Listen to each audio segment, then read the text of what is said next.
Well, good afternoon, everyone. Thank you for being here. Today is going to be primarily an informational meeting. So we don't have a number of steering committee members present. They are listening online. Just to let you know, we're going to take a roll call. We're not going to ask for a roll call of people online because that's not what we do in a Brown Act situation. So with that, I'll turn it over to staff to do roll call.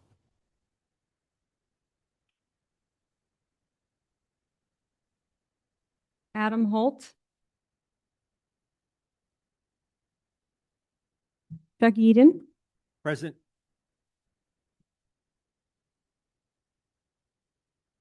Lino Mendez. Sarah Mendez. Okay.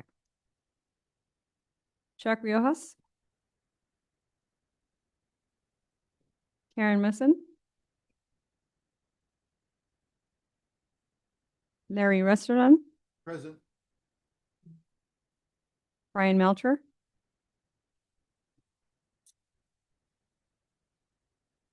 Joseph Amador. Here. Susana Desma. Mia Moreno. Sarah Montemayor. Here. Denise Torres. Karen Pearson. Greg Garcia. Here. Lee Delap. Present. Artie Padilla.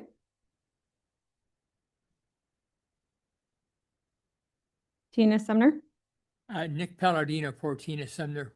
Thank you. Mona Cummings. Charlene Jackson. Thank you.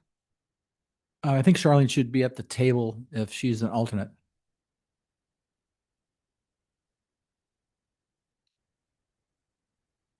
Scott Miller.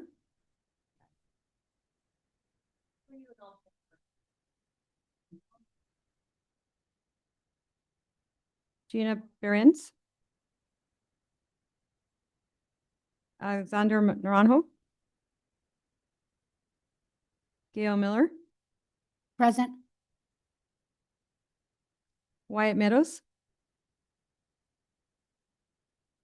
Joe Giles.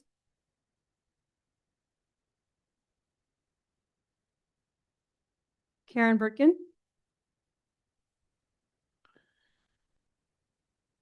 Marianne Cass. I'm sorry, Kate. Well, yeah. Sorry about that. Yeah. Pastor Simon Bissell. Sabina Arana. Dr. Amber Cowell. Here. Dr. Esmeralda Diaz. Here.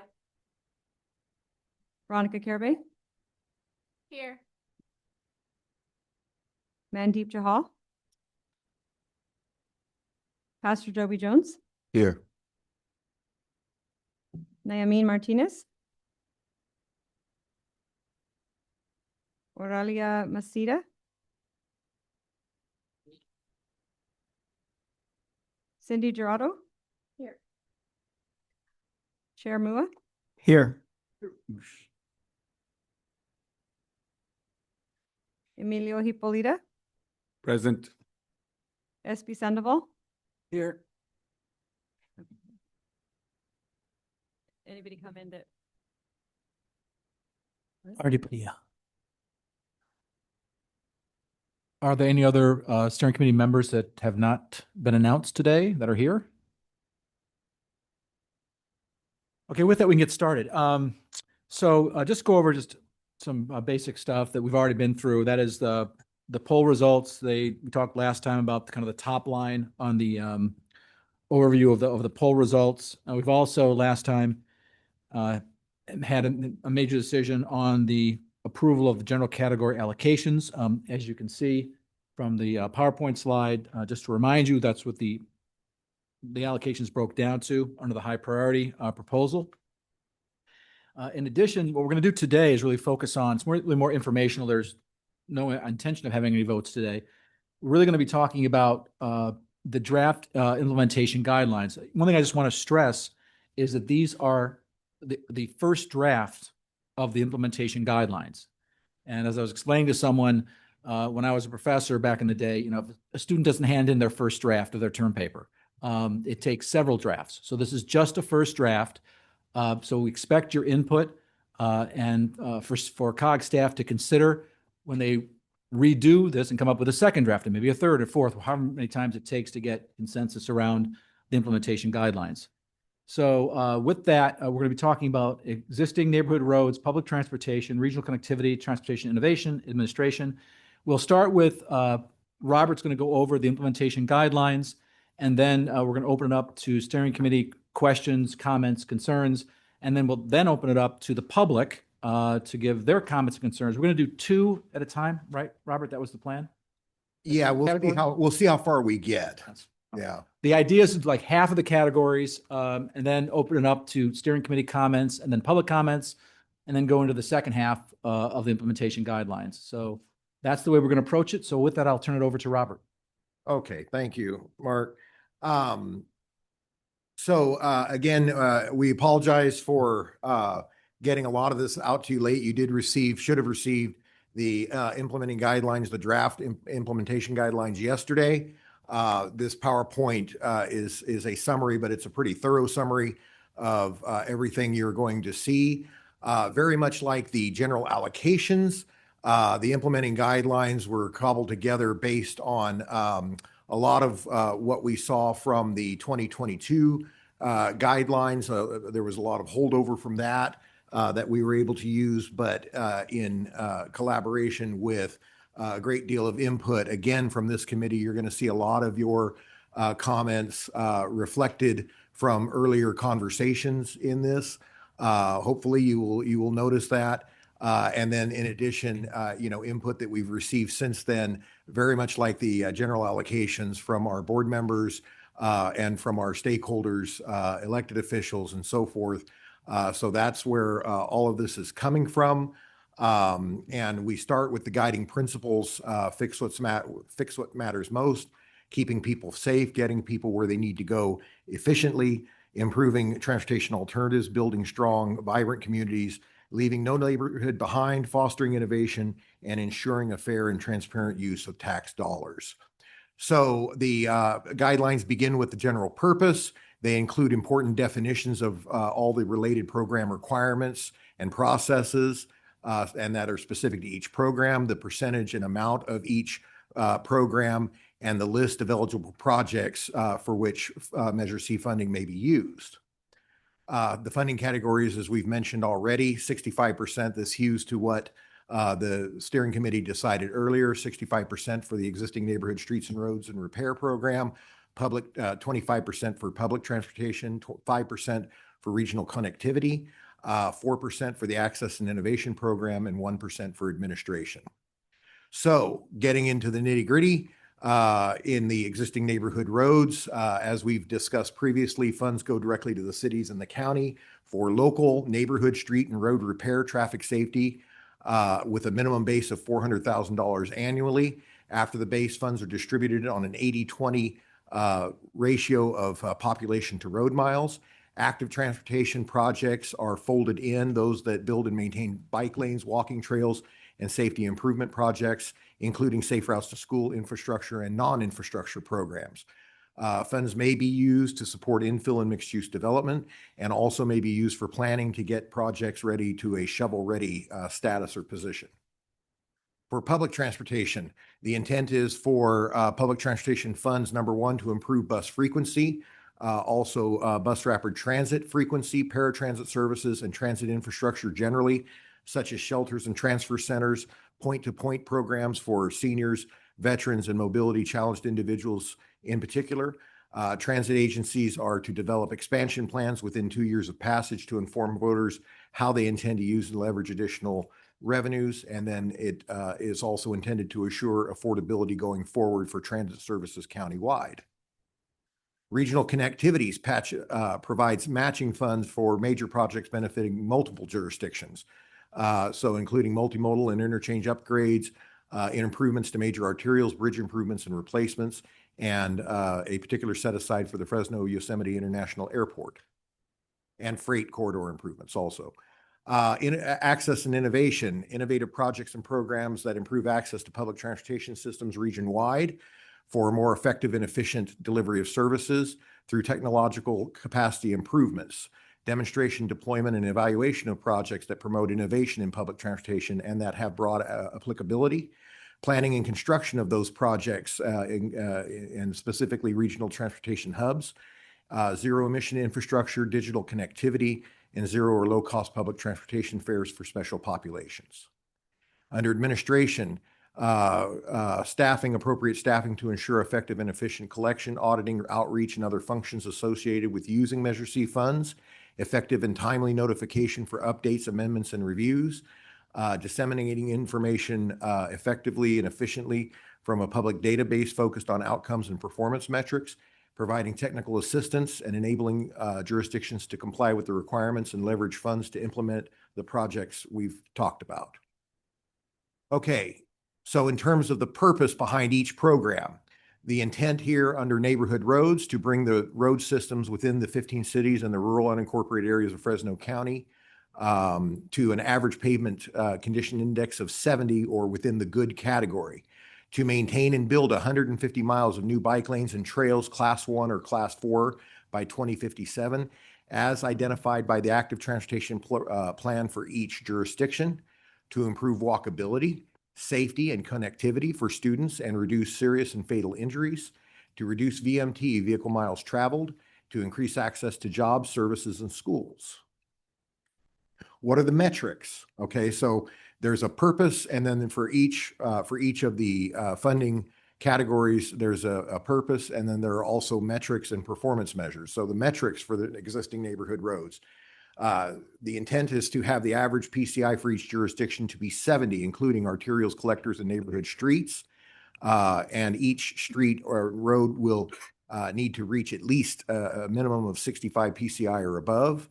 And then we discussed the 150 miles of new bike lanes and trails. So to further delineate that, urban areas would be responsible for 105 miles, and the remaining cities and the county would be responsible for 45 miles. By year 11, this is over the 30-year lifetime. So by year 11, at least 50 miles of trails must be completed.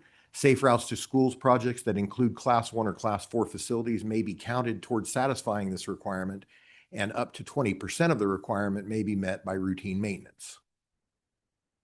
A minimum of 5 safe routes to schools projects per year will be completed to result in improved walkability, safety, and connectivity for students and reduce serious and fatal injuries.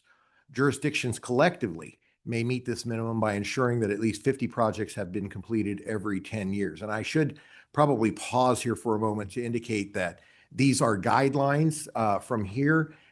These guidelines are then further refined and specified in a strategic implementation plan that probably would not be detailed for another year or so after the measure is approved. That document is considerably thicker, goes into a lot more specification as to how this is to be accomplished in terms of meeting, like in this case, how the jurisdictions collectively may meet this minimum, how that is going to be determined.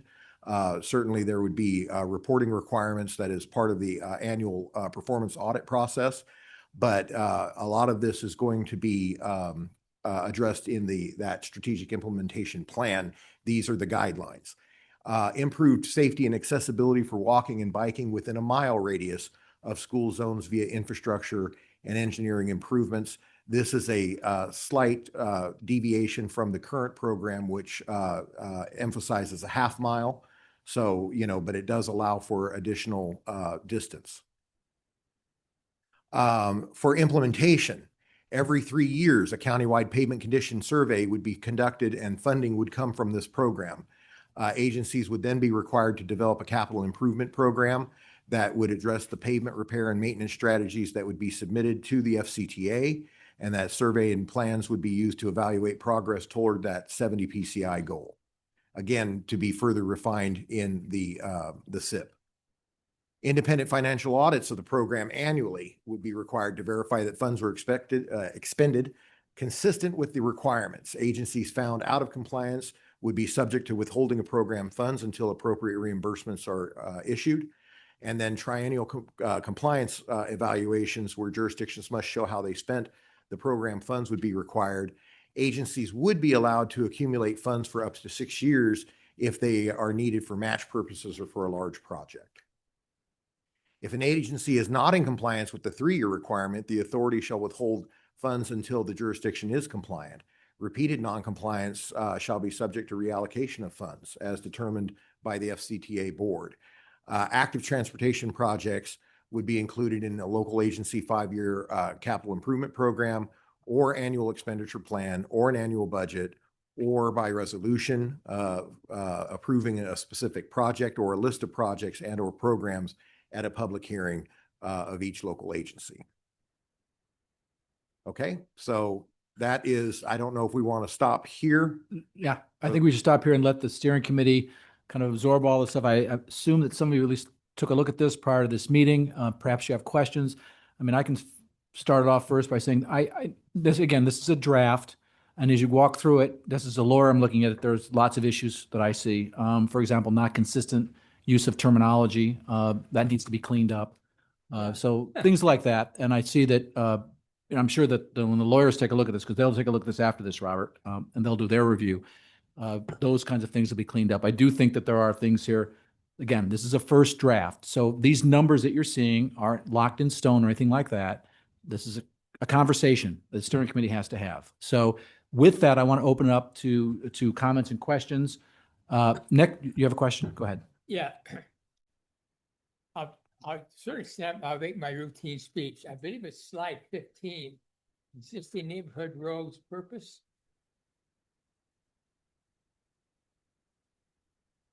Existing neighborhood roads purpose. Yes, to a certain extent, this is a speech I make at almost every other meeting. The second bullet, maintain and build 150 miles of new bike lanes and trails, class 1, class 4.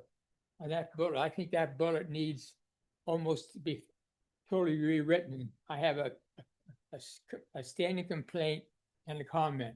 Standing complaint, of course, number 1, it totally disregards Street and Highways Code section 890.4, which defines the definitions of 4 classes of bikeways.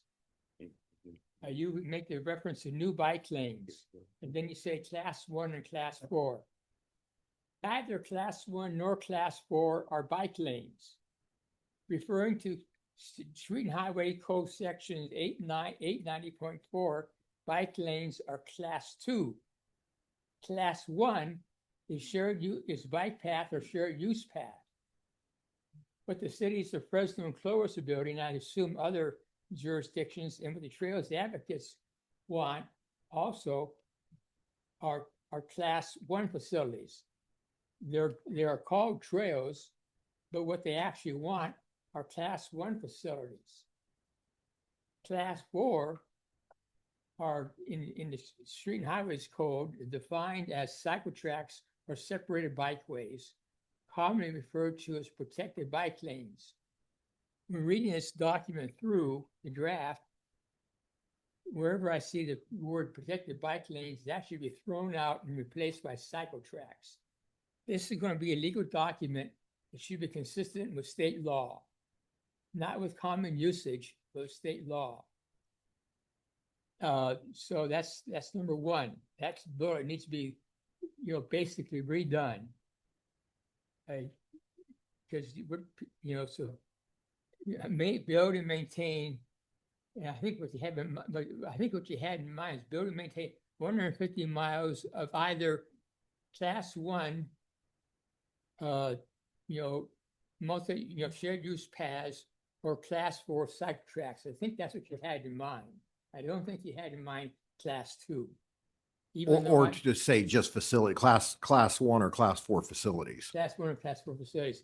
Even though I'm primarily a class 2 user, I also recognize that unfortunately, not all bicyclists come out of the same cookie cutter. There are many different kinds of bicyclists who have different needs. The second is a comment and not a complaint. 150 miles seems to me be a rather low bar. That's only 5 miles a year. So I'm just curious as to why you're only asking the county as a whole to only come up with just 5 miles of class 1 or class 4. Why such a low bar? And the answer to that, again, goes back to the first statement I made with regard to the collaborative nature of the, guidelines and how they came together and the input that we received from all kinds of folks, including our elected officials, the board members, our technical folks, all kinds of input on this. And this was kind of the number that we landed on. So again, this is, as Mark said, this is a draft. This can be amended, this can be adjusted. And the recommendation, we would go through the motions that, as I understand it, we would go through the motions. If you want to increase that, this body is certainly free to recommend that. It would simply go through the motions as we have in the past with taking a vote on that. Okay, To and then adjust that. moving on to the next slide, which is metrics. Have a comment on the next Oh. slide, the metric slide. On the second bullet, where you have by year 11, at least 50 miles of trails, which you, once again, the 50 miles in 10 years is once again 5. But once again, in the previous slide, you said 5 miles per year of 1 or 4. Now you say 5 miles of trails. There's an inconsistency. In the first slide, it says one or 4. Now in the second slide, it's 1 only. So I think you need to be consistent. I think what you need to do is change the second slide by year 11, at least 50 miles of 1 or 4. You need to make the 2 slides consistent.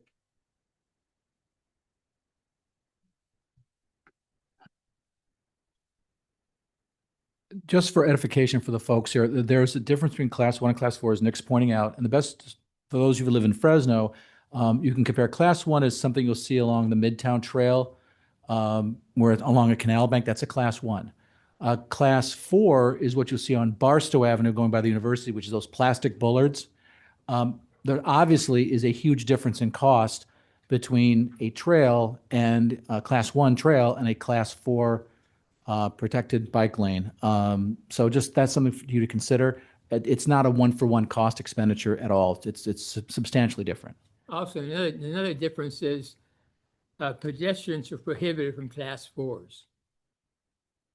Class 4s are for bicycles only. So, yes, go ahead, Larry. Yeah, hi. Kind of following up on what Mr. Palladino is talking about. I would, and maybe I wasn't part of the committee very early on, but where did the 150 miles come from? Was that decided by this committee earlier, or is this? No. This was, like I say, an amalgamation of all of the input that we've received throughout this process in terms of, the board, the what we've heard from the steering committee members.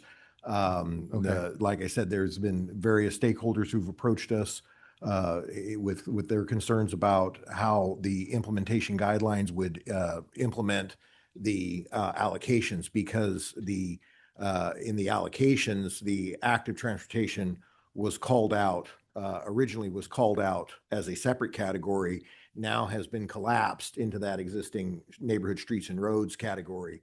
So the understanding was that there were going to be specific metrics assigned, to the that existing neighborhood streets and roads category to capture the active transportation, needs of, of the region. So somebody came up with 150 just kind of out Right. of, Right. okay. And so my follow-up question on that, under the current measure that we're under right now, is there a minimum number of miles in this category or? No, but there trails is a or- dedicated funding. So that's the difference is that Right. there is no specific metric, but there is a dedicated funding source, a sub-allocation, if you will. How much was that, Robert? It amounts to 3%, 3%? approximately, yeah, 3.1, I think. 3.1% Okay. of the measure is dedicated to active transportation. And then under the and current project, under the 3%, do we have some idea of how many miles were created in the last 20 years of trails?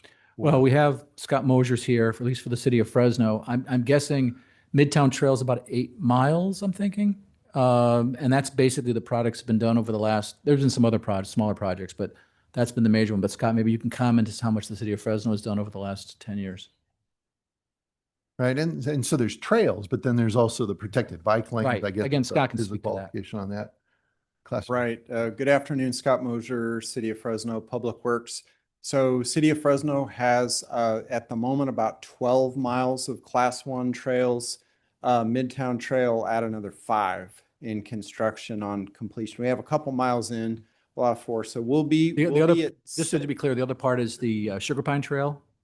Sugar Pine. So we have the Eaton Trail, Copper, North Point, Sugar Pine on Shepherd and Willow. We also have the McKenzie Trail in southeast Fresno. And then we have some smaller sections. We have a little bit of the Midtown Trail in. There's a section on Clovis Avenue north of McKinley. We have some segments open on Shields and McKinley, but and then we have the Southwest Trail. That's kind of goes cross country southwest of Cesar Chavez Boulevard from Thorne to about West Avenue. So there's a number of them, but we're quick. We have another 5 miles in construction, so we're quickly getting to about 17. In over what period of time?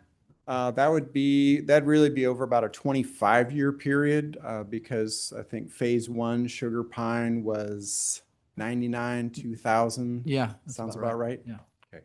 Dating myself. Great. Well, and then Scott, on the protected bike lanes, how, I know that's more recent. That's more recent. We have quite a few I believe we're close to about 4, I want to say about 4 miles total right now. I'd have to do a tally of that amount, but we have some in the Tower District, some in Southeast Fresno, and of course, Barstow, Palm Avenue. Do you have a cost differential between the Class 1 trails? I think you'd sent me a note earlier when I was in my other position. It was $3 million a mile for the Class 1. What is the expenditure for Class 4 1 mile? Protected bike lanes. I would say Class 1 trails, really, the cost per mile really varies depending upon the situation. If there's clear right-of-way, as there was in the case of the Sugar Pine Clovis Old Town Trail construction, that tends to be lower cost, right-of-way available, relatively flat.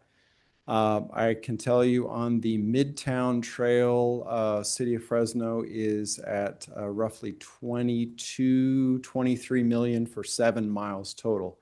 But that also involves costs like going through a freeway interchange, Caltrans improvements to realign the freeway ramps to make them more pedestrian friendly, traffic signal modifications, and going along the Fresno Irrigation District canal banks. Basically, to use one bank of the canal bank, the city also had a cost to make the other bank that the FID would use to make that one drivable.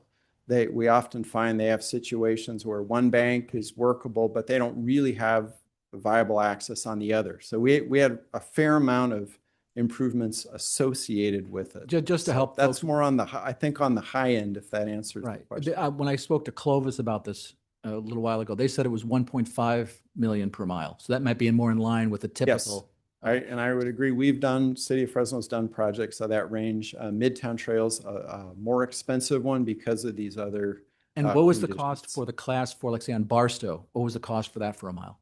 Barstow Avenue in total was, let's see, we were over 2 million, but we had some repaving that's really not fair to count against the cost of the Class 4. That one was, let's see, we had a total 2.5. That was around $500,000 per that Okay, so about a segment 3-for-1 length. difference. But again, that project had a number of desirable features, such as for the cyclist, video detection. So actually upgrading, building bike boxes, setting up traffic signal video detection for them. Those are not necessarily required, but definitely desirable. So I had another question in related to there in the guidelines, it talks about, or in the proposed implementation guidelines, that rural trails may be recreational trails. And I didn't understand what the recreational trail was. I tend to think that, this is a transportation measure, not a recreation measure. I like recreational trails. They're terrific, but I think they need to find another funding source, depending on what a recreational trail is. Right. versus So transportation. there is a recognition within the guidelines and within, kind of the transportation planning realm that you have systems that are designed for connectivity to, commute locations, traditional commute locations such as jobs, schools, retail sites, places that people want to or need to get to, perhaps on a daily basis, versus one example I know that's been called out several times is like Lost Lake, which, kind of goes in a circle around, but it's recreational, it's a trail, but it doesn't really go anywhere particular. It doesn't link to locations, right? And so the trail system that you see typically in the rural areas is more of the latter, is more of a recreational nature. You typically do not see in the rural communities trail systems. Now there are exceptions to that. You have a Parlier-Reedley trail that is being developed that is attempting to link, point A to point B, but very often, especially in unincorporated areas, the trail system is more recreational in nature as opposed to a point-to-point type of system.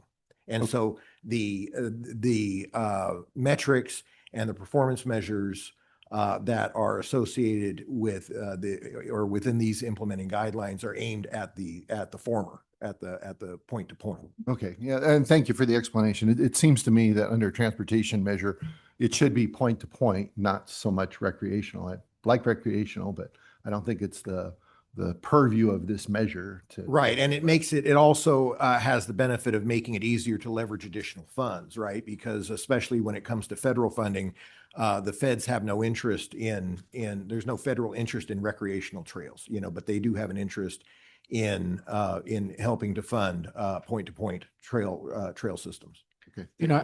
I know that Mona Cummings is not here. Alternate is here, and she had sent the COG staff and me a note that she wanted, I think, to read into the record. So because she's the trails advocate, so if she wants to do that, her alternate wants to do that, they can do that now.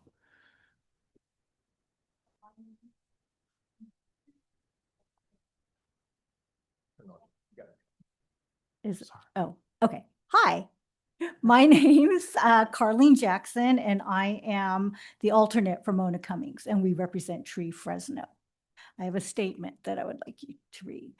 Tree Fresno is choosing to serve as a voice for the urban trails as they create cooler, safer, and healthier communities.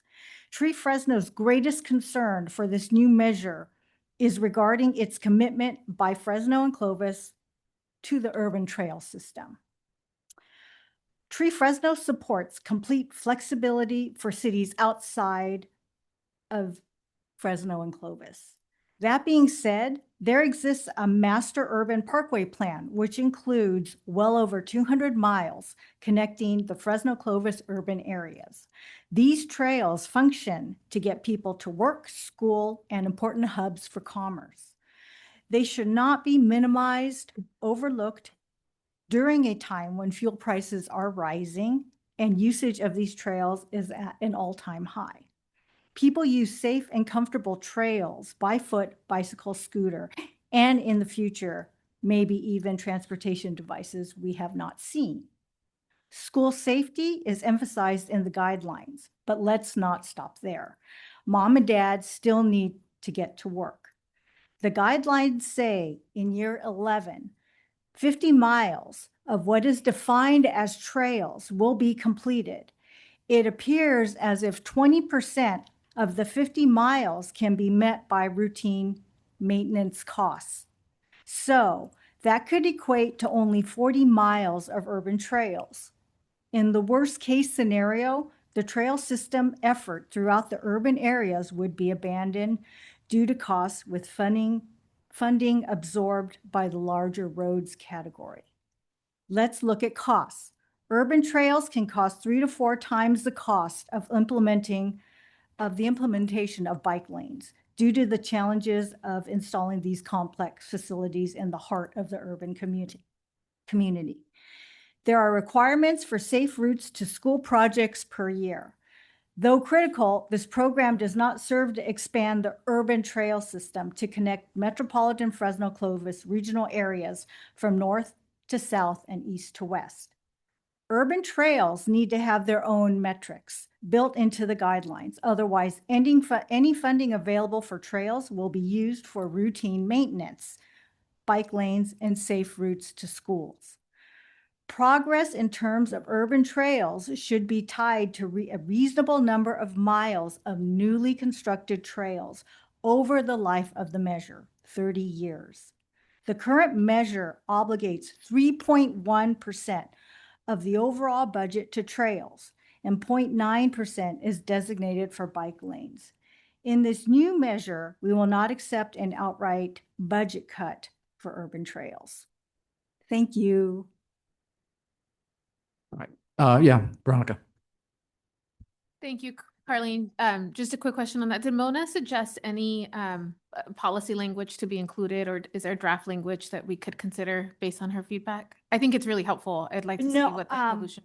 I can defer questions to her when she comes back, but I know she would like to keep them separate and not lumped into just the general fund. Yeah, I was just curious about specific policy suggestions, well, guideline suggestions that should go in the draft. That lays that out Yeah. based on her feedback. Yeah. Right. Go here, Sarah. I have a question. I'm actually wanting to know how this affects the cities. I know that Nicole Ziba is here, and I'm wondering how these trails and these guidelines are going to affect the city specifically. Can I ask her to speak? Okay. Please. Yeah.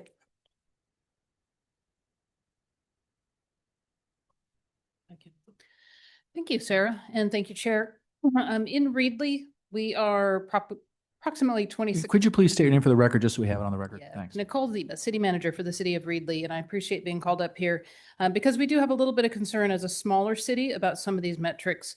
We currently have about 11 miles of trail facilities, class 1, 2, 3, and 4 in Reedley.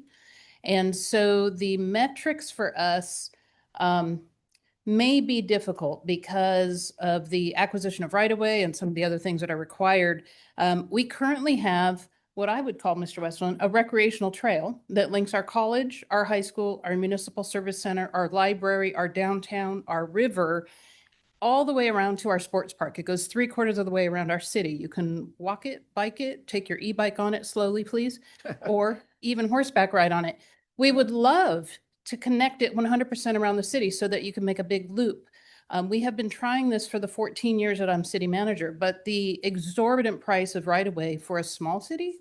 So to know that we could have funds taken away if we couldn't meet the mileage requirements, when really all we're trying to do is capture another few miles of property, is a little daunting for us. And in fact, so daunting that it may be our council wouldn't want to pursue these funds if we knew that we would be stripped away if we can't meet that requirement. We are also a very small city in terms of the size of staff in order to get all of these projects done at the same time, because we also have bridges we're working on and roads we're working on and sewer we're working on and storm drains we're working on. We have one city engineer.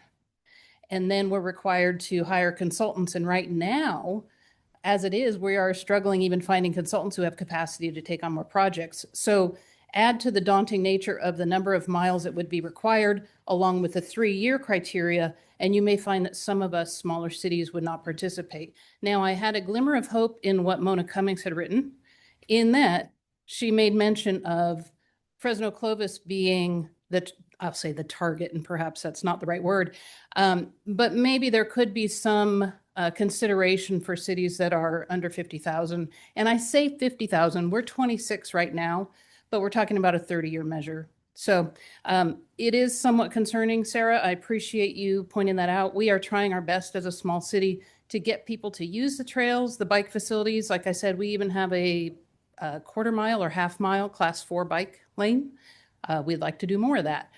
It's not for lack of will or trying. It's for lack of being a very small city. So please do keep that in mind as you do these implementations. Just for clarification, under the current measure, you are not required to build, the funding is eligible for trails, but you're not required to do it. They're excluded from So the current we measure. just hit the metric population-wise that now we will have specific trail money pulled out for trails only.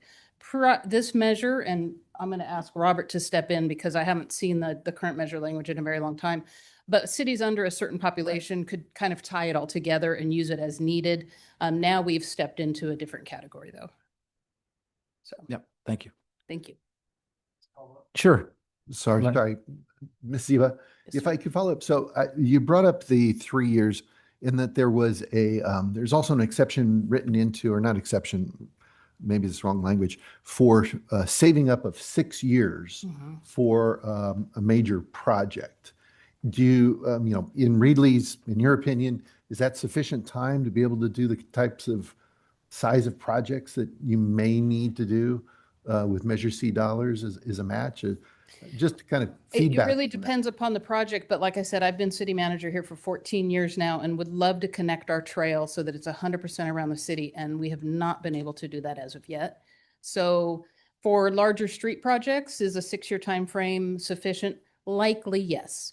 For some of these other projects, though, we have property owners in Reedley who have held property for untold decades through generations, and they believe there's gold mines underneath the property. And so that it may be difficult depending upon the type of project.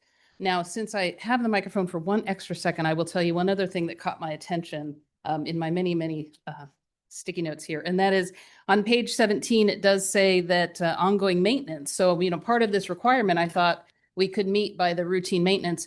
It said resurfacing of asphalt would not be included in maintenance. And so our trail that goes 3/4 of the way around the city is asphalt and dirt off to the side. There's actually 2 trails that go kind of parallel. One is asphalt and one is dirt. And so if we could not resurface that with this money, if that was the intent, then that would be very difficult for us as well. Thank you. Any other questions? Go ahead, Artie. Oh. Joseph had his hand. Okay, first. Joseph first, then Artie. Do we have a county personnel here that can tell us about the bike lanes that have been developed in the county? I think we do. Is Mohammed here? Yeah. Mohammed, why don't you Thank go you. speak to that issue? I'm sorry, Artie. Good afternoon, Mohammed Alimi, Fresno County Public Works and Planning. Yes, to answer your question, let me see. So with regards to existing bike lanes, we have currently 19 programmed or planned bikeways, Class 4 bikeways. We have 240 miles planned for Class 3 and 378 miles planned for Class 2 and 218 miles planned for Class 1.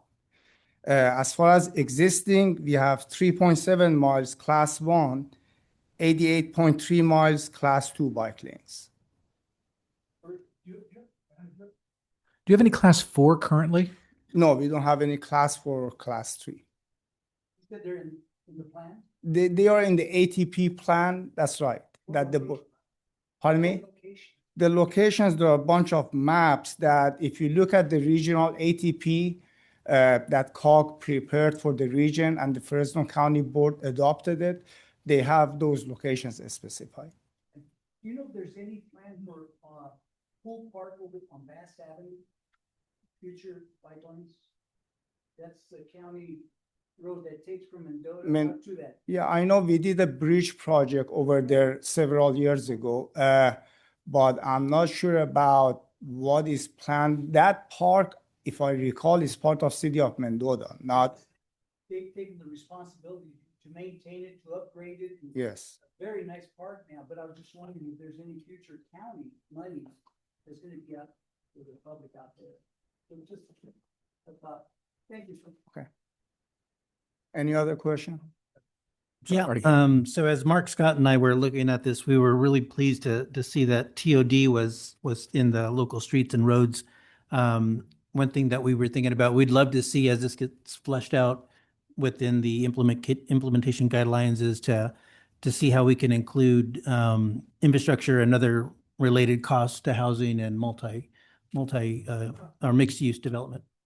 One of the things, this kind of follows up on what Veronica was asking about Mona. And, if you may have suggestions on language, please share them with me and the COG staff so they can incorporate that into the next draft.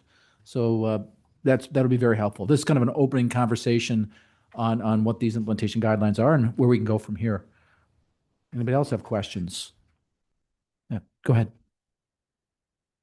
So I was looking. Please state your name for the record. So I have that. This is Chuck Yaden from Kalinga. It says existing roads and matrix, maintain and build 150 miles of bike lanes and trails by 2057. B, it says remaining cities in the county shall be responsible for 45 miles. Realistically, I don't know if Kalinga can do 45 miles. We can build a trail to Huron and still have. It's 45 miles collectively. It's collectively. Across all other jurisdictions. And that is different than, I think, Robert, correct me, than the current measure, which does not make that requirement of the smaller cities, small jurisdictions. Correct. And so this is another area where we are not specific as to how that would happen, right? My best thought on this is that it would basically follow the same formula that the funding would. So for example, you have, a city like Kalinga, I think is getting just under 1%.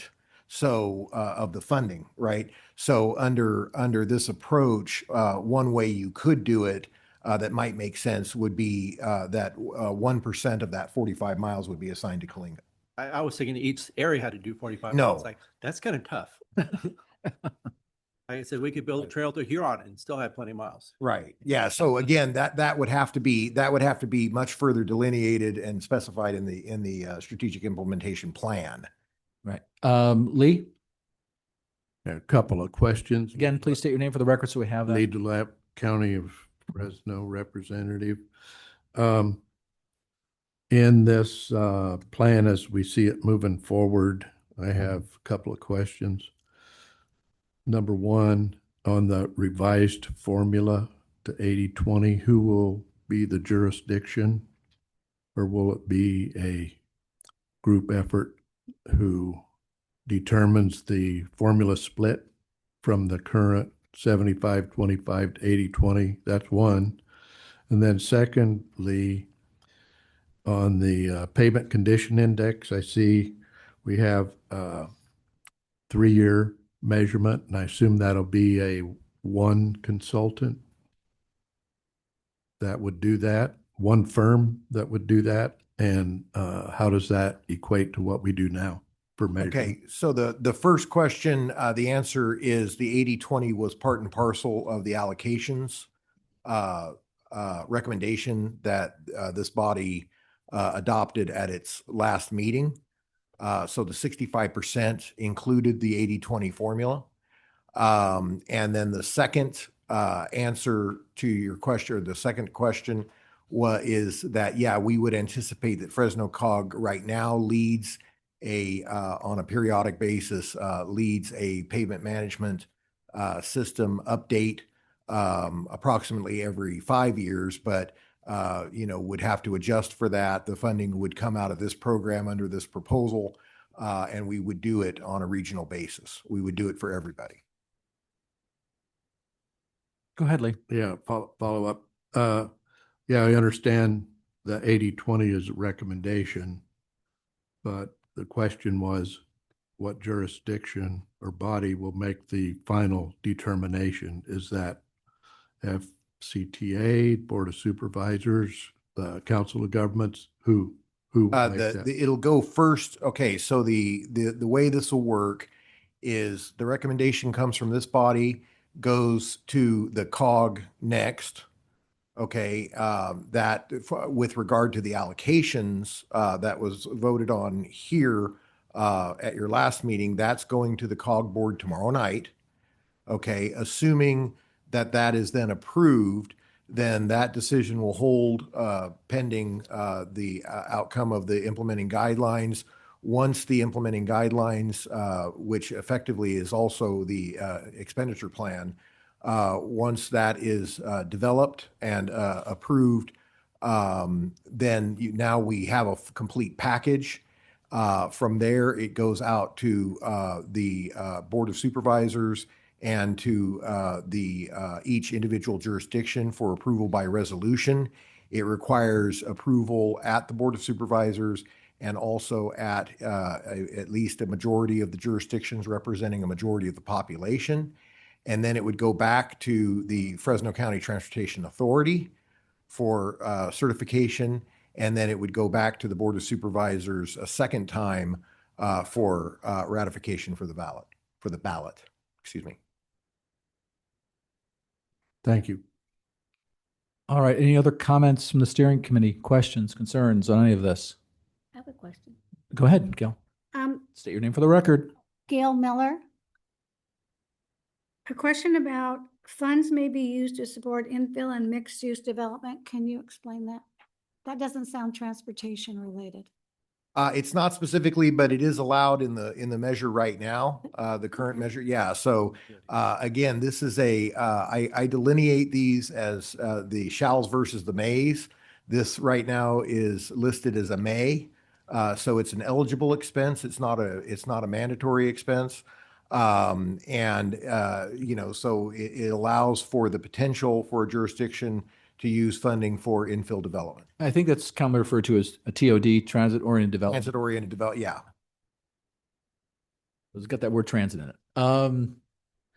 So anyone else have any comments, questions on this before we open up to public comment? Questions? Yeah.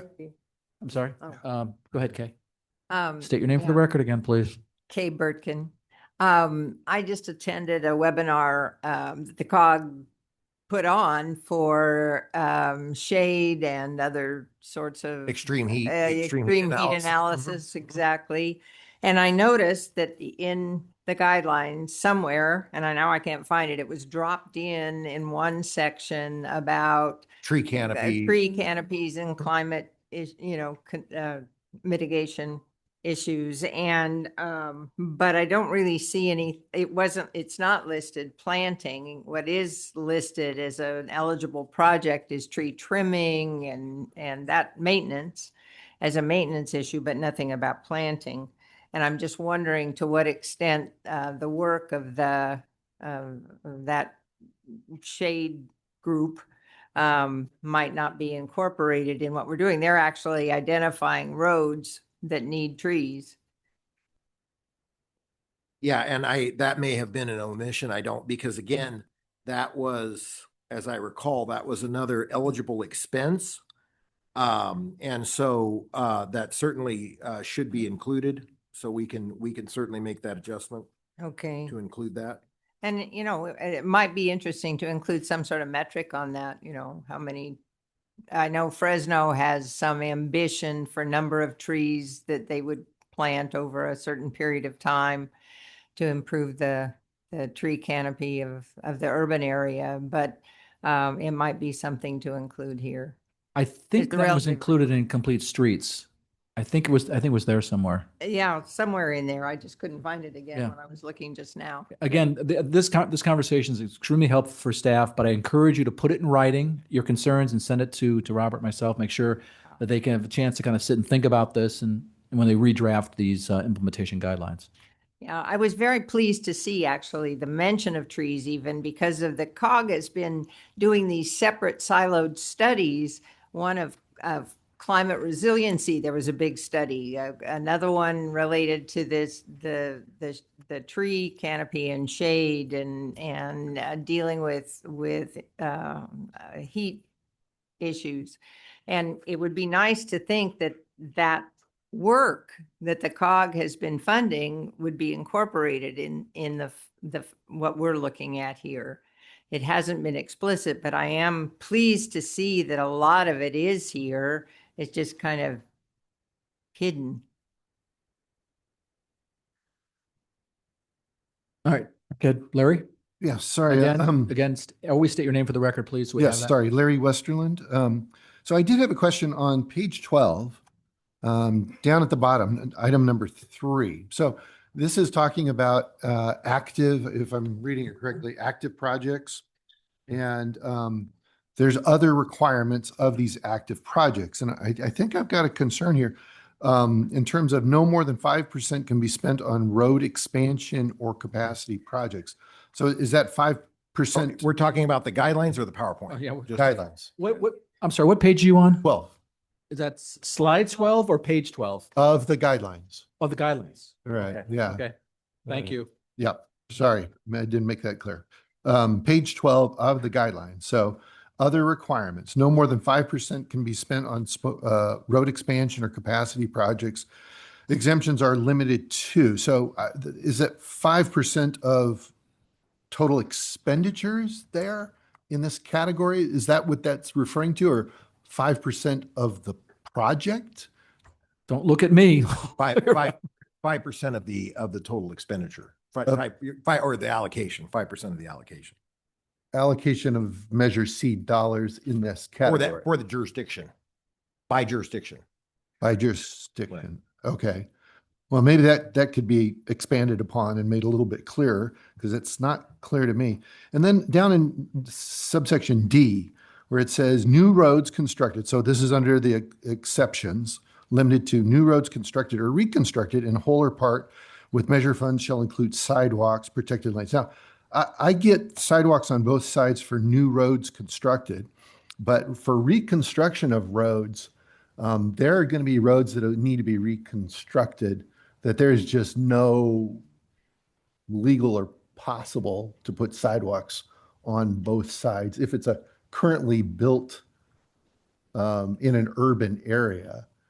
So I think that probably ought to be reconsidered and perhaps struck. Well, one of the things that they've done in the past, say where possible, you put that language in or there. language that says where possible, but this is a shall moment, not a where possible. Because I mean, as Scott Mosier indicated, going to get the right of way to put sidewalks in people's front yards takes a project that should be a year project into a 5-year project and millions of dollars. So that was another question I had, unless I'm reading that wrong. Am I reading that No, wrong? that is the requirement. Okay, thanks. Again, what Larry did there was very, very helpful. As you go through the guidelines, you'll point out, page 12.3 under blah, blah, blah. It then focuses the staff as opposed to just a general comment about something. So the more specific you can get, you can even take this document, I suppose, and do edits to it and send it to, I'm sure Robert and Paul would enjoy that. Edits to it with your comments and say, okay, here's what I'd like to see in there and here's why. That might be very helpful to staff. They can go through each section with everybody's comments. I'm sure they'll enjoy looking at 30 comments per section. Yeah, where there are big disagreements though with regard to the metrics, that probably should be addressed today. So that there's clear direction, because you could have conflicting comments. I think certainly people can talk about it. I'm not sure, and I don't want to speak for the committee, but I'm not sure they're ready to make a decision of 150 miles of class 1 and class 4, whatever that number is for whatever these metrics are. I think they can submit that over the next week or whatever and have a conversation. And then perhaps when we meet next, that number then can be brought up and say, okay, these are the proposals. What do you guys want to do? I'm not sure. I don't want to speak for the committee, but I'm not sure they're ready to make a decision on those numbers. Yes, Lee. I think your comment is very valid, considering when we got these, the length, the detail, et cetera, plus comments that may be shared to get us to thinking about issues. I guess the idea is measure twice, cut once. Yeah, go ahead. So the Don't forget to say your name for the record, please. My name is Pastor Joby Jones. The implementation process, is it based off city project or community need? Because, It's an attempt to balance both. okay, It's- 'cause- Yeah. so let me give you an example. So right now on the West Fresno, from Jensen to Church is being rebuilt, right? That street. And I know that's basically because the new community college is right there. Our community benefits, and that's great, but then there's still, so on the other side of Jensen, that whole street over there is still messed up, right? So going out towards North and Washington Union, that whole area is still messed up. So, and that's what I mean. So from this part to this part, we see the change. But then on the other side, maybe because it's not a priority or the school's not there, they get left behind. So how do we kind of, like you just said, bridge that gap? We see this part need to be built up, but also we still see the need on this side of the street too. Does that make sense? Yeah, I completely understand. That would be, there would be an element of that that could be addressed through this process in terms of, like we were talking about, the metrics that would be assigned and the requirements to report what was being done. That would be a very public process in terms of the amendment and the review process, the auditing and the performance auditing process. But in addition to that, there would be the potential for direct appeals to the jurisdiction. The other thing I would mention too, Pastor, is that you look at the guiding principles, first thing it says there is fix what matters most. So you can latch onto the guiding principles and say, this is a project that needs to be fixed. Yeah. And then there's a bus stop in the middle of the street. Like the bus there's no lane for the people like off to the side. The bus stop is right on the side of the street. So the bus stops in the middle of the street to pick the individuals up. And I don't think that's safe. And we're talking about, I see the safety, right? For safe passage, just traffic is for school kids and all that stuff. So that's not very safe either. So just a couple of things that I see on a day-to-day basis.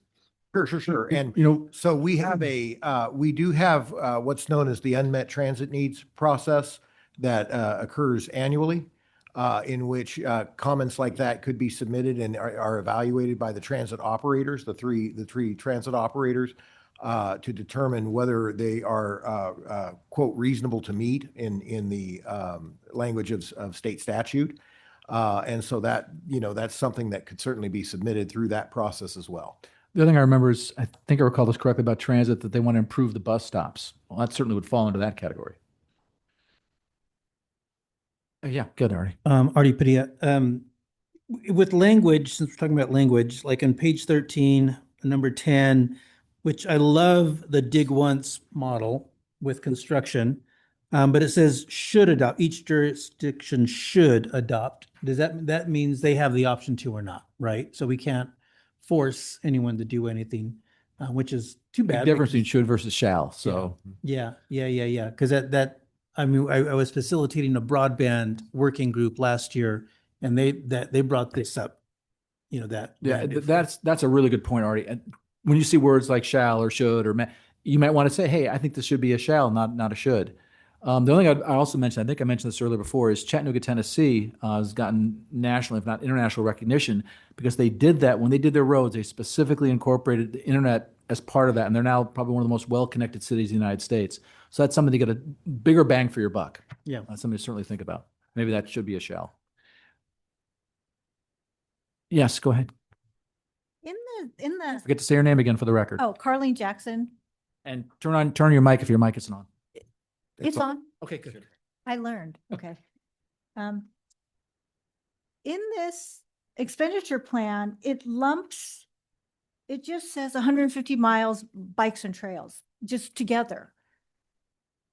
Bike lanes are less expensive to build. So how do you designate enough money to trails as well? I think, again, that's a conversation that's going to go continuing on in the next iteration of the draft implementation guidelines. And so if Tree Fresno wants to make a suggestion along those lines, I think Veronica had mentioned that very point, make a suggestion of what you think it ought to be. And I think it's a conversation among the steering committee as to what's appropriate, certainly with city staff input. Okay, thank you. Yes, go ahead, Larry. Yes, Larry Westerland again. So I had a question on the audit. So it's an annual audit. How much does it cost the Measure C, I'm sorry, I'm forgetting the name of it right now, your organization to audit on an annual basis? What's that cost run?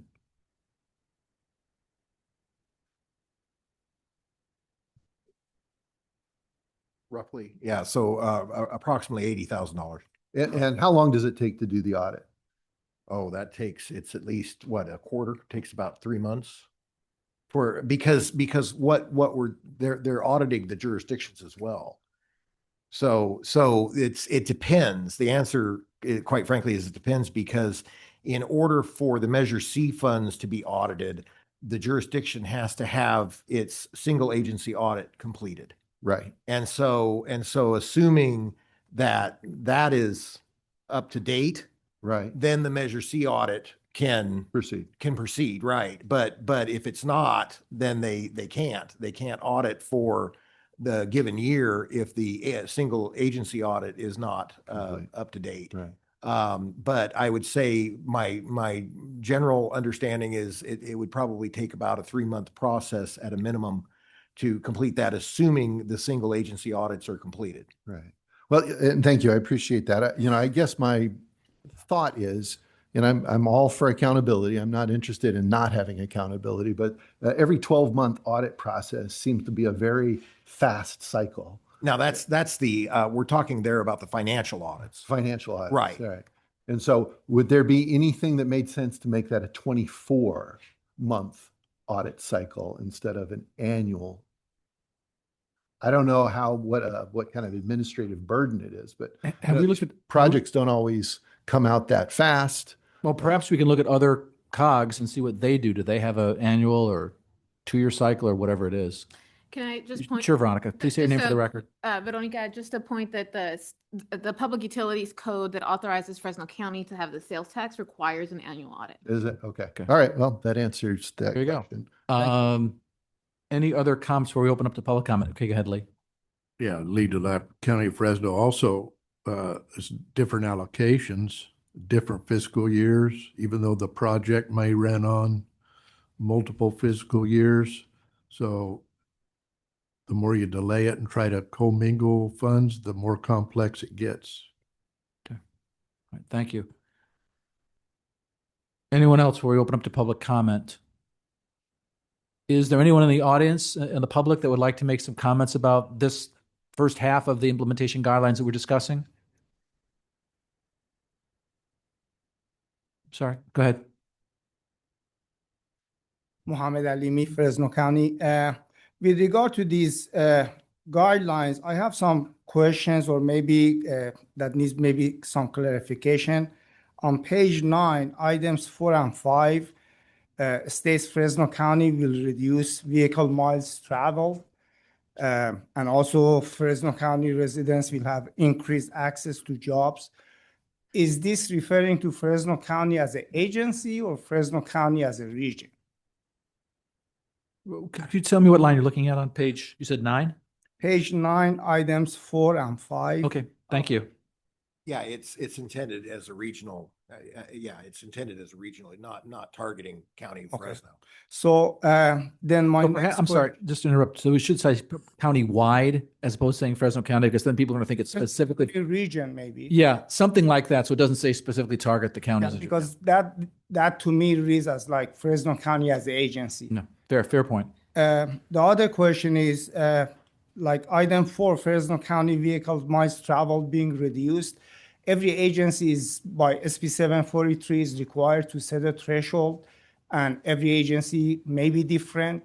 So what is the purpose of trying to really going beyond what the law requires the agency to comply with this measure?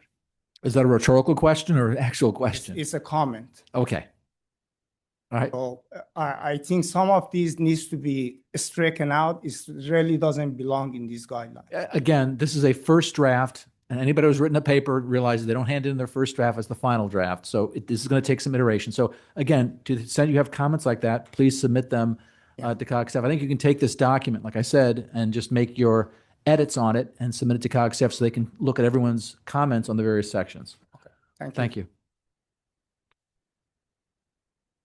Anyone else in the public like to get up? Good, Scott?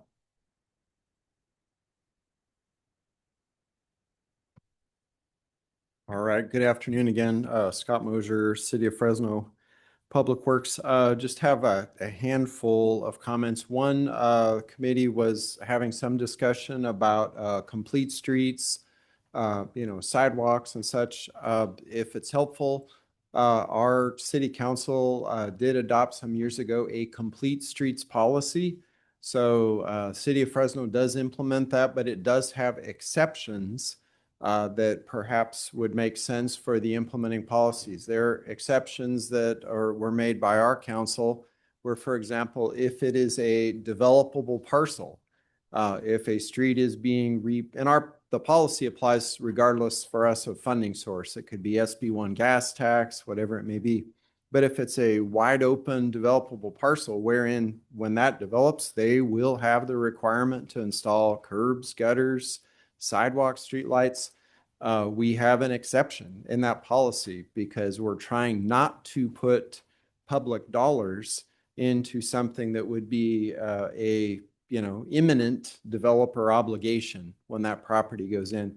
The other exceptions made deal with basically as a percentage of the project cost. Occasionally you could have, to put that sidewalk in, maybe it's a full take. Maybe it's a full take of a house that was allowed to be developed decades and decades ago that kind of sticks out like a sore thumb into the street right of way.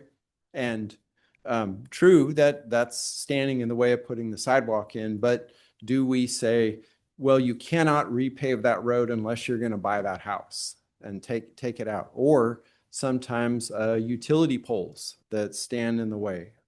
So those are just some points. A few just more minor items on definitions. It looks like on page 10, there could be a little bit of clarification between maintenance and reconstruction.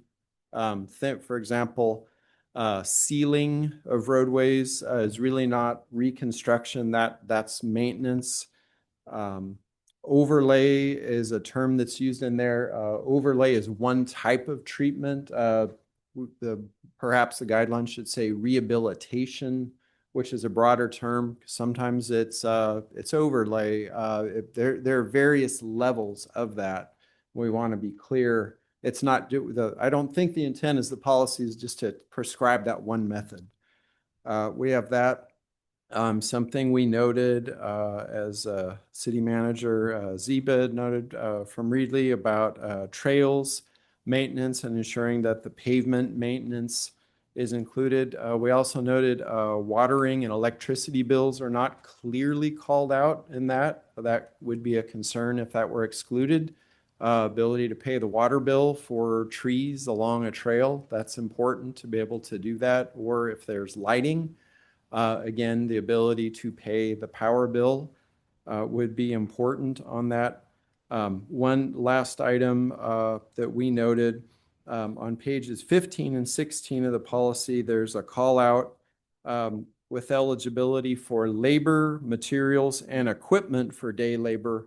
The equipment's good. That's fairly broad. That could include things like a paver, a dump roller, a milling machine.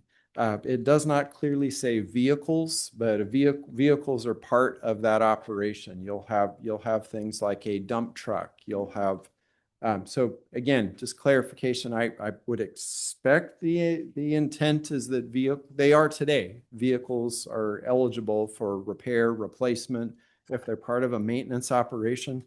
But that's just a comment, kind of getting down in the weeds. But I know that's why we're here today. So Right. thank you. Thanks, Scott. One of the things, again, I really think it would be helpful to staff when you make your suggestions of edits or changes that you add a comment. Why are you suggesting these changes?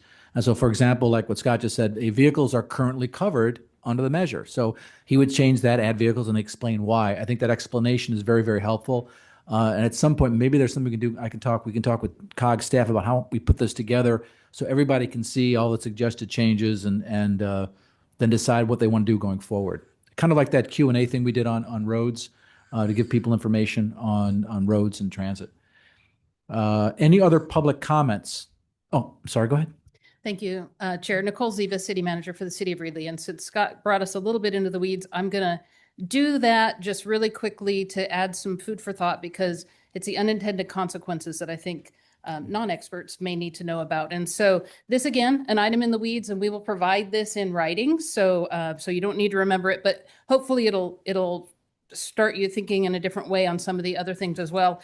On page 12, item number 4 under other requirements, where we talk about adding in elements for heat and increased precipitation, flooding, wildfire. The City of Reedley will provide a note to say that we would prefer it to say that we would consider and try to do those things.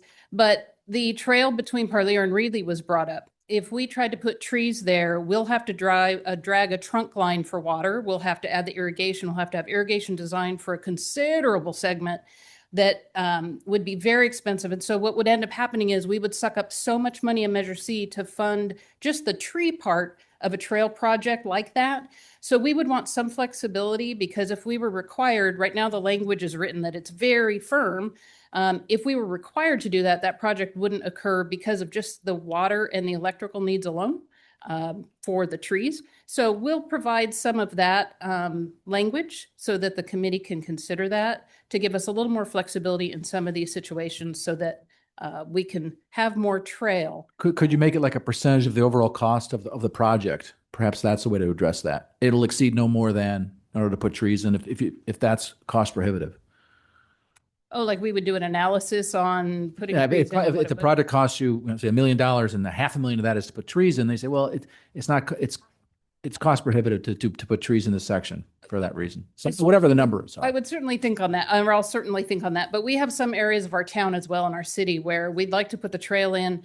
We obviously want to have shade, but the trail is more important to us for the connectivity piece right now, and adding the shade later. I will also say that as a small city, tree trimming budget is very, very difficult for us. It's very, very hard to come up with that money. And so we just had a situation where a couple trees went over because of the rains. It cost us almost $10,000.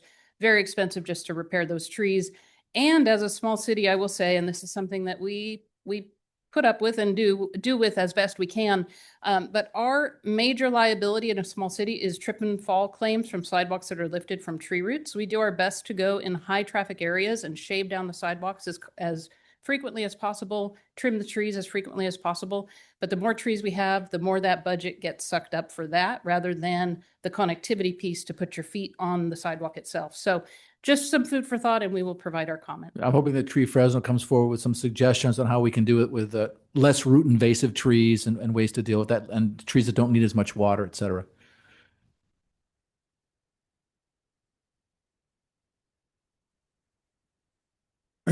Good afternoon, Moses Stites, General Manager, Fresno County Rural Transit Agency. If you don't mind, go ahead and go to page 18 in the implementation guidelines. And I've spoken to you folks before on some of these issues. Unfortunately, some of these things have gotten into the implementation guidelines. And I think they're good in general. However, I think you really need to go back and vet some of these things, especially in the rural areas. I can't speak for the urbanized area, City of Fresno facts, and I can't speak for Clovis, but I can tell you specifically for the rural areas, it's very different operating a public transit system in the rural Fresno County area. You have 6,000 square miles. You've got 13 incorporated cities, excluding Fresno and the city of Clovis, and you have approximately 39 unincorporated communities. And just follow with me for a moment, and then you can think about some of these comments. Could I interrupt just for a second, Moses? We were doing half of the implementation guidelines. Then we're going to take a break, and then we're going to the second half. My thought is that the transportation, I think, is in the second half. You can make your comments now if you want, but it might make more sense to hold them till after they go through the guidelines, and then make your comments. So it's organized so people can follow them a little more easily if you can. That's yeah, possible. I was just thinking of the time if you're going to get through them, but We're that's fine. hoping. And we'll submit written comments, but Why don't you go ahead and make the comments now, but then we'll. Okay, we'll- sounds good. all No, right, I go ahead. appreciate it. And anyway, if you look at page 18, Take a look at number 3, just for example. For rural areas, comparable travel times to personal vehicle use. Keep in mind, you've got 30-foot buses, you've got 24-foot cutaway passenger buses. They're ADA lift equipped. You can't compare those to a personal vehicle, okay? I'm trying to put it in a context where you can rewrite some of this, but be realistic when you're comparing apples to oranges, okay? That's one example. Enhance accessibility by reducing the average distance or time it takes to get to a bus stop. You may not have a bus stop out there. There's no curb, gutter, and sidewalks, okay? They have to rely on other connectivity or walking in between unincorporated communities. So there's a lot of gaps in between here, just as an increase. Enhance connectivity by minimizing the number of transfers required for common routes and reducing transfer wait times. You've got demand response systems in the 13 incorporated cities. That's where you have 1 to 4 vehicles, real-time dispatching, which is very rare. You can actually call an 800 number, request a ride, and within 15, 20 minutes in Reedley, Sanger, Selma, get to your destination, okay? Fixed routes, you have them from the outer lying communities of Kingsburg to Fresno, Fireball to Fresno, Orange Cove to Fresno, Kalinga to Fresno, okay? So these are things that you need to take into consideration. Reduce travel time by reducing the average trip duration. How am I going to reduce the travel time from Kalinga down to Fresno, okay? With 17 stops along the way for a fixed route. You tell me which communities that you need to eliminate. These are things that you need to take into consideration when you're looking at these. And the last one I'll leave you with is maintain and expand transit services and programs for those with special needs, students, veterans, all those. That's excellent, okay? And it can be done. That's one example where you've delineated that, or in front of you for consideration, it's delineated. But some of the others, I think, are going to take a little more vetting, and you really need to consult with the technical people that operate some of these programs. Thank you. Well, I hope, Moses, that you then make some of your comments so the steering committee can consider those when they're looking at the next draft. You know, I will, but I wanted for you to hear it so that you can understand as an operator what you're dealing with, especially in rural Fresno County. Okay? Thanks, Thank you. Moses. Appreciate that. Okay, with that, Robert, are you prepared to go on to, is there anybody else in the public that'd like to make a comment before we go on to the next section?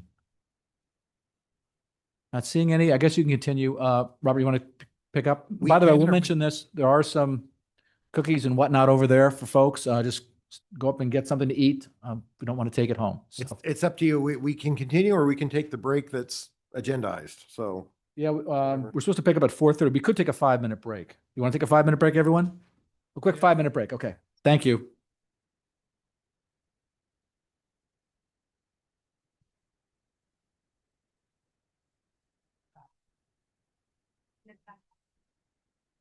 Ponerle moneditas a mi parking.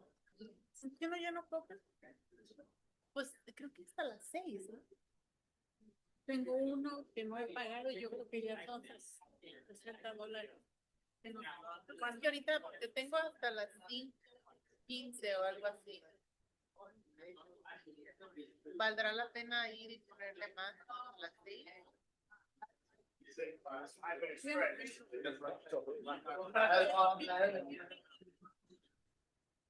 ¿Arriesgamos?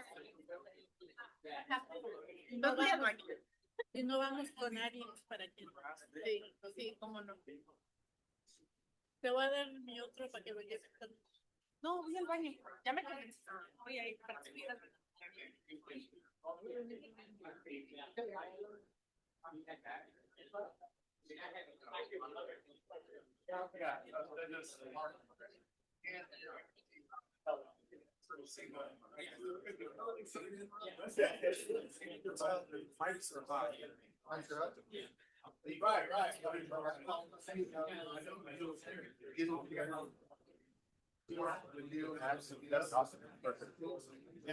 If he's from like that,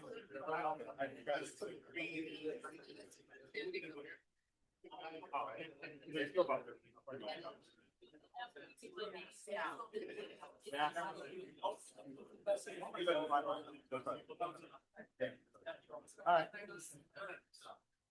Okay. Yeah, he's the one that. No, he's the one that no, look at Troy, Troy's looking up. Yeah, Troy.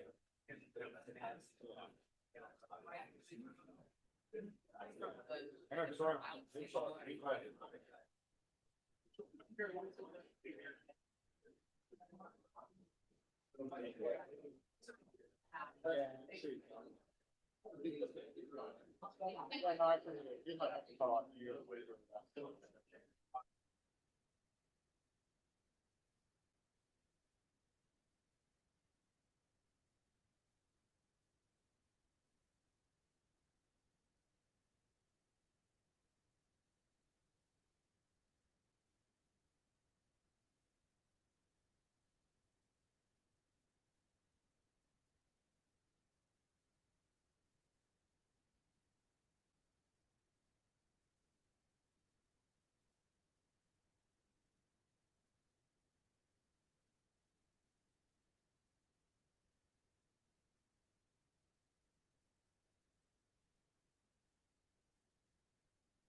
All right, everyone, let's get back to work. Can we get back to the table and get back to work, everyone, please? This is just like my class. They don't listen either. Okay, we're going to start the lecture whether you're ready or not. Robert, are you ready to go? By the way, before we get started again, could I have your attention for a moment, please? For a moment, please. Artie. Hello. Everyone, please. There is such a thing as something called a hot mic. So if you're not talking, please turn your mic off. I think that'd be helpful. Just a word of the wise. With that being said, Robert, why don't you pick up on the conversation? All right, thank you, Mark. And Moses actually provided a nice segue into our next topic, which is the public transportation category. So following the same format here, we start with the purpose, playing an essential role in advancing equal opportunity in Fresno County, specifically through increased frequencies, quality service, improved routes. Public transit programs will encourage people to minimize single occupancy vehicle trips, provide enhanced mobility options, and improve air quality in our region.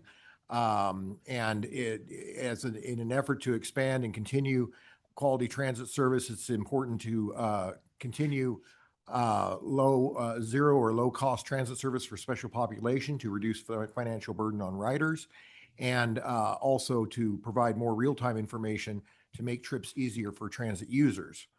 Some of the metrics, as Moses touched on: increased public transportation ridership by 2047, 15-minute frequencies in urban areas; for rural areas, comparable travel times to personal vehicle use; enhanced accessibility by reducing the average distance or time it takes to get to a bus stop; increase in macro transit and on-demand transit services across the county; enhanced connectivity while minimizing the number of transfers required and reducing transfer wait times. Other metrics: enhancing reliability and efficiency by improving on-time performance measured by the percentage of trips that run on schedule; reducing travel time by reducing the average trip duration; improving transit supportive infrastructure by increasing the number of bus stops that meet accessibility standards; increase accessibility of schools, population centers, employment centers, and other services with multiple modes of transportation; maintaining and expanding transit services and programs for those with special needs, as we mentioned before. Okay, and in terms of the implementation, this would follow the formula that is in place right now in the current measure, which is 70% of the funds going to Fresno Area Express, 20% to the Fresno County Rural Transit Agency, and 10% to Clovis Transit. Allocations to update the regional long-range transit plan would be reimbursed to the agency considering actual costs of staff or consultant time and expenses. Public transportation projects shall be included in the local agency capital improvement program or an annual budget or resolution, very similar to the roads projects, or resolution approving an eligible project or a list of projects at a public hearing. We've spoken about this before. By January 30th, 2030, each public transit agency should have adopted a service expansion master plan that promotes system connectivity and accessibility, closes service gaps, and improves and expands service levels. Public transportation agencies are required to host public meetings and allow for public review and comment prior to plan adoption. The final plan must explicitly address how community input was integrated. Public efforts must ensure translation and interpretation, meetings held at accessible locations and at convenient times, as well as any reasonable accommodation to enable robust participation.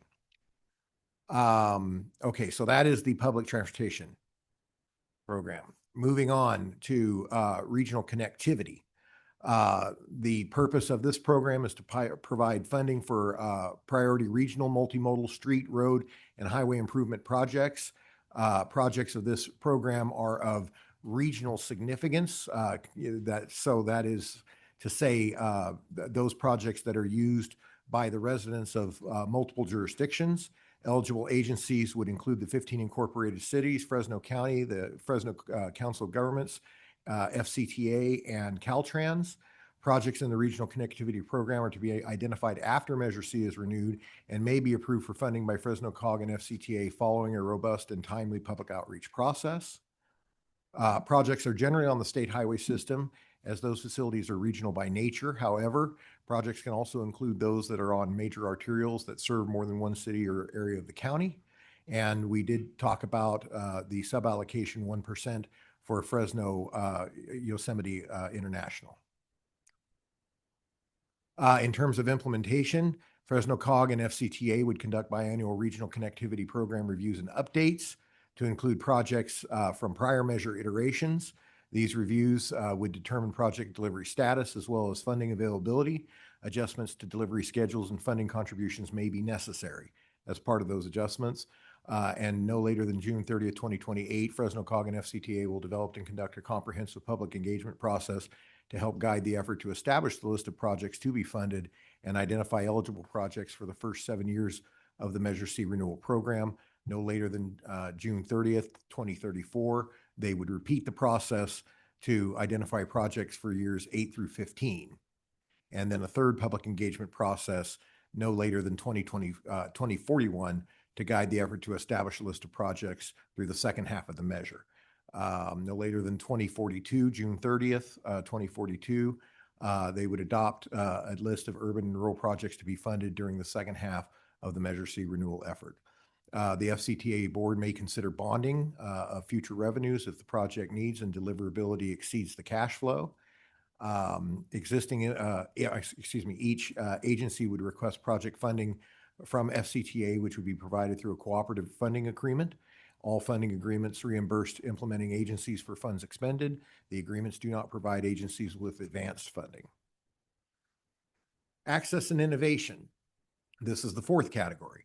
To respond to the state's goals of greenhouse gas reduction and improve air quality in the Fresno region, this program addresses these issues by providing funding for projects and programs that would increase vehicle electrification rate, enable new technologies, and facilitate non-single occupancy vehicle travel.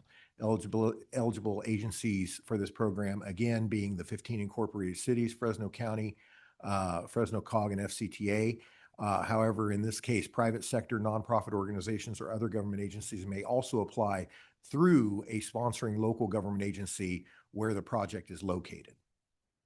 All projects and programs under this category are competitive. Specific implementation policies and guidelines would be developed for each project type or program under the implementation plan following the measure renewal approval. Eligible projects would include clean energy projects like charging stations, zero emission vehicle readiness and implementation plans, clean vehicle power supply facilities, microgrids, solar EV battery charging, autonomous vehicle infrastructure, wireless connectivity on buses, micro-mobility hubs, broadband infrastructure for telecommuting and education facility purposes, and other future technology application and improvements. For administration, the fifth category, grant application process would be developed for all programs and will include monitoring where they're appropriate, would include monitoring and reporting requirements, independent contractor audit processes, and performance indicators. And here you see a listing of the measures as proposed with an independent financial audit, Citizens Oversight Committee report, performance assessments, comprehensive performance review, maintenance effort adjustments, and implementation plan updates. Some of the key responsibilities would be an annual work program and budget, an allocation program requirements and focus studies, biannual implementation plan, project prioritization, independent audit annually, public outreach and communication, bond issuance, revenue allocations to local jurisdictions, support for the regional communities via technical assistance, and comprehensive searchable database, as we mentioned. Thank you. And some of those things under administration are some new things, Robert, that you generally are not doing right now. Can you just point this out real fast? Right. And so that reflects again. Just step back. Yeah. One back, please. Yeah. That reflects the, again, the input of this steering committee. So specifically technical assistance, the comprehensive searchable database, And then in terms of the expanded outreach and communication requirements relative, especially relative to amendments, reviews, and changes, as those are proposed. Okay. Thank you, Robert. Okay, open up to the steering committee. You have questions about any of this? Okay, let's start over here first. Say your name for the record. Amber Krall. I have a comment and then also a question. The comment is on the public transit, the service expansion master plan. I'm sorry, that's page 19. under Page 19 of the draft here, and that is. Of the draft, yes. Yeah, page 19, where is that on page 19? 19, right after master plan requirements, right under Thank that you. heading. It says that they need to develop that service expansion master plan by 2030, which is 10% of the way into the funding period. Is there any reason why it's not sooner? I guess that turned into a question. I think it should be sooner, but is there any reason why it's not? That's, it's 3 years. I mean, so the measure would not take effect until 2027. Yes. So it's roughly 3 years. Okay. And Seemed like a reasonable. Perhaps we can ask, we have people here from Facts, they could maybe comment on that as what is reasonable in terms of creating a plan, the timeline that they would need. I feel like Scott. Hi, Gregory Barfield, Director of Transportation, overseeing Fresno Area Express. Yes, because the measure does not go into effect until July 1st of 2027, having a robust process of roughly a year and a half does make sense. And for some of us, we may need to have it ratified by our jurisdictions. Not all of us do something like this. We typically call it a short range transit plan, which shoves in everything. So I don't know if we're going to try to do that within the short range transit or if we're going to do it separate. And again, not everyone does this on a regular basis. thank you. And then the second thing I just wanted to point out is that the zero or low cost fare for special populations, I thought was supposed to be an access and innovation, and in some places it is, but then it appears in the public transit category in the draft. And so there's a little, inconsistency there. I'm sorry, I may have missed part of that. The zero low cost fare for special populations, in some places it appears under access and innovation, but then it appears under the public transit metrics. Right, simply emphasizing the imperative, essentially. I think the point is Amber's making is you want to keep it in one category. Is that it? Right, and it doesn't appear in the access and innovation section at all, which is, I think, where it's supposed to be. So just concerned about duplication, I suppose. Oh, I thought it was.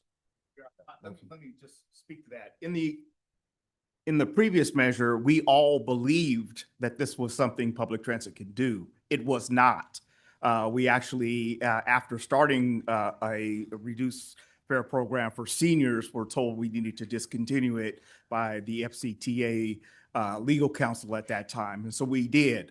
We've done it other ways, but I think if you put it in both sections, you can address some of that because not every jurisdiction may want the same level of service or reduced fares to certain populations.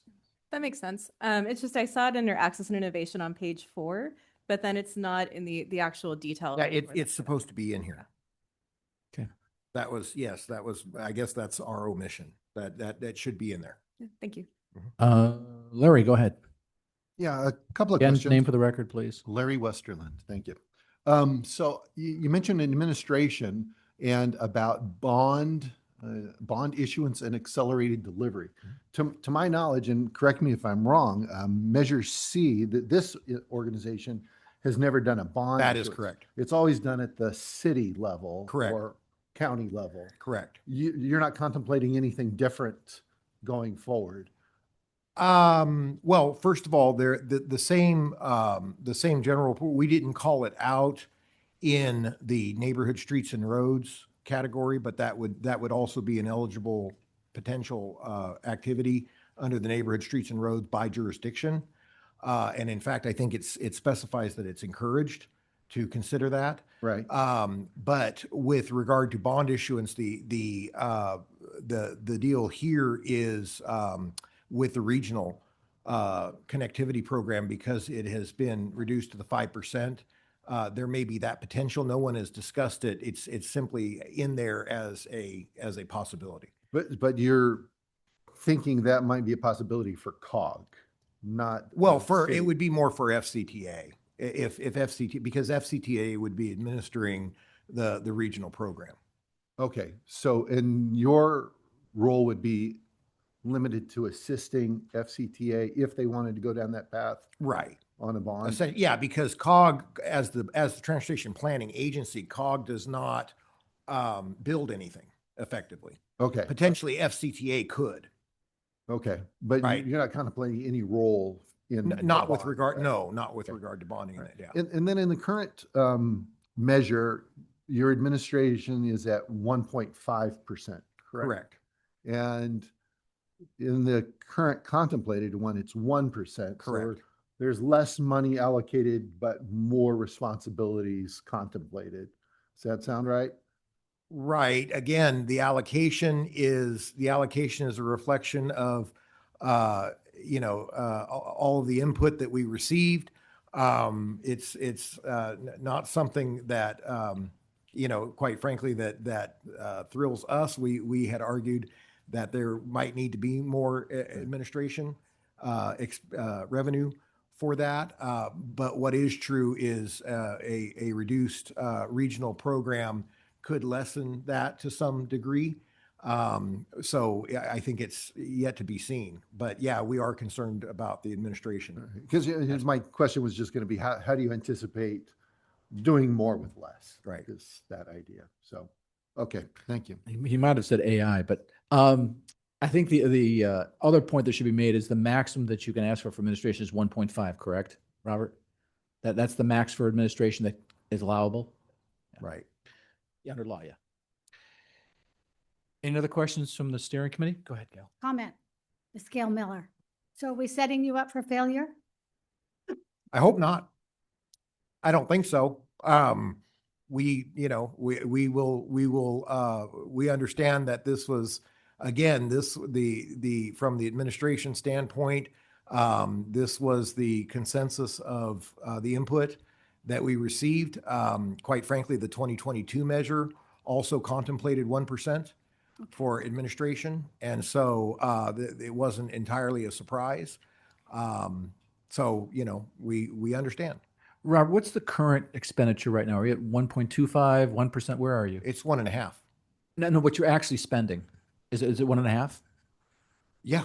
I mean, well, there are reserves, but the reserves are designed for the end of the measure. There's a limited period of time once the measure ends in order to close out for FCTA to close out its term and then hand over to a successor agency to complete the projects.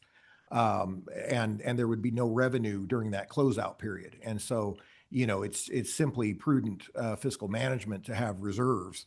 But yeah, I mean. Access to reserve, yeah. Okay.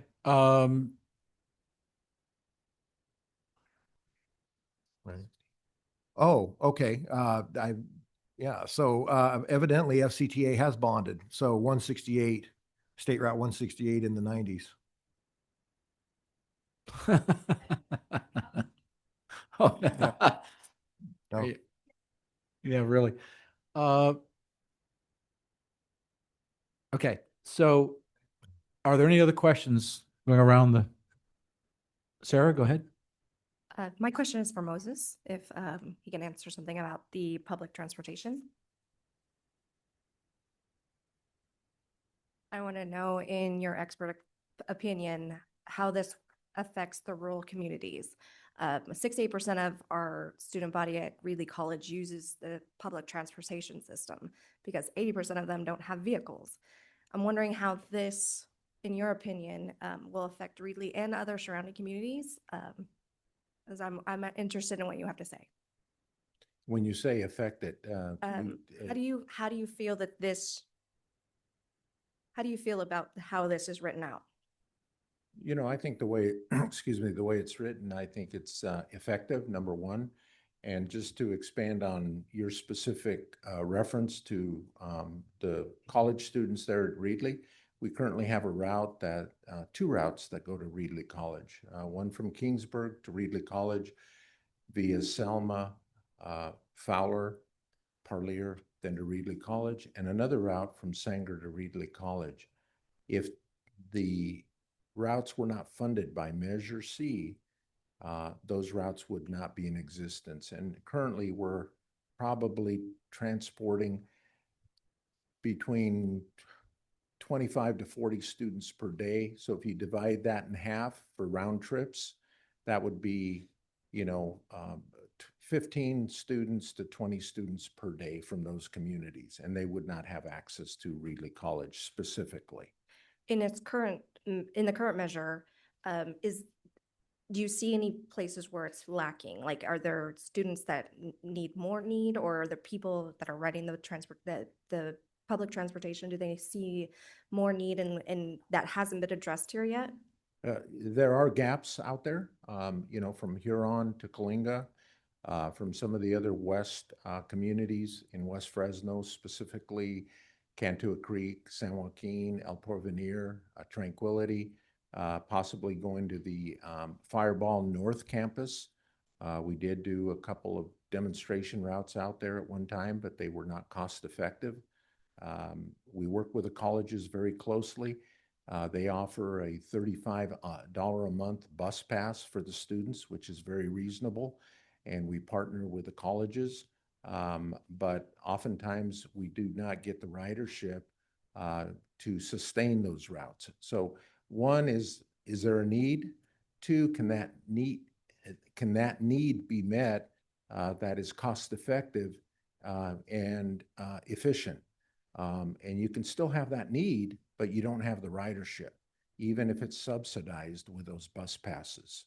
So in these new guidelines, it says 15 minutes per ride.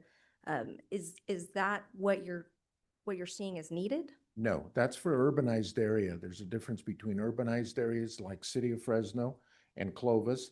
But for the rural areas, I think that the metrics probably should be a little different. One, the expansion of service.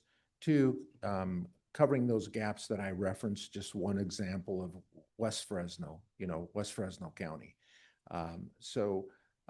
Yes, the measure would cover those. However, you have to look at the type of ridership and also the subsidy. Currently, right now, just to elaborate a little bit, because you talked about free fares and the free fares in different components of this measure.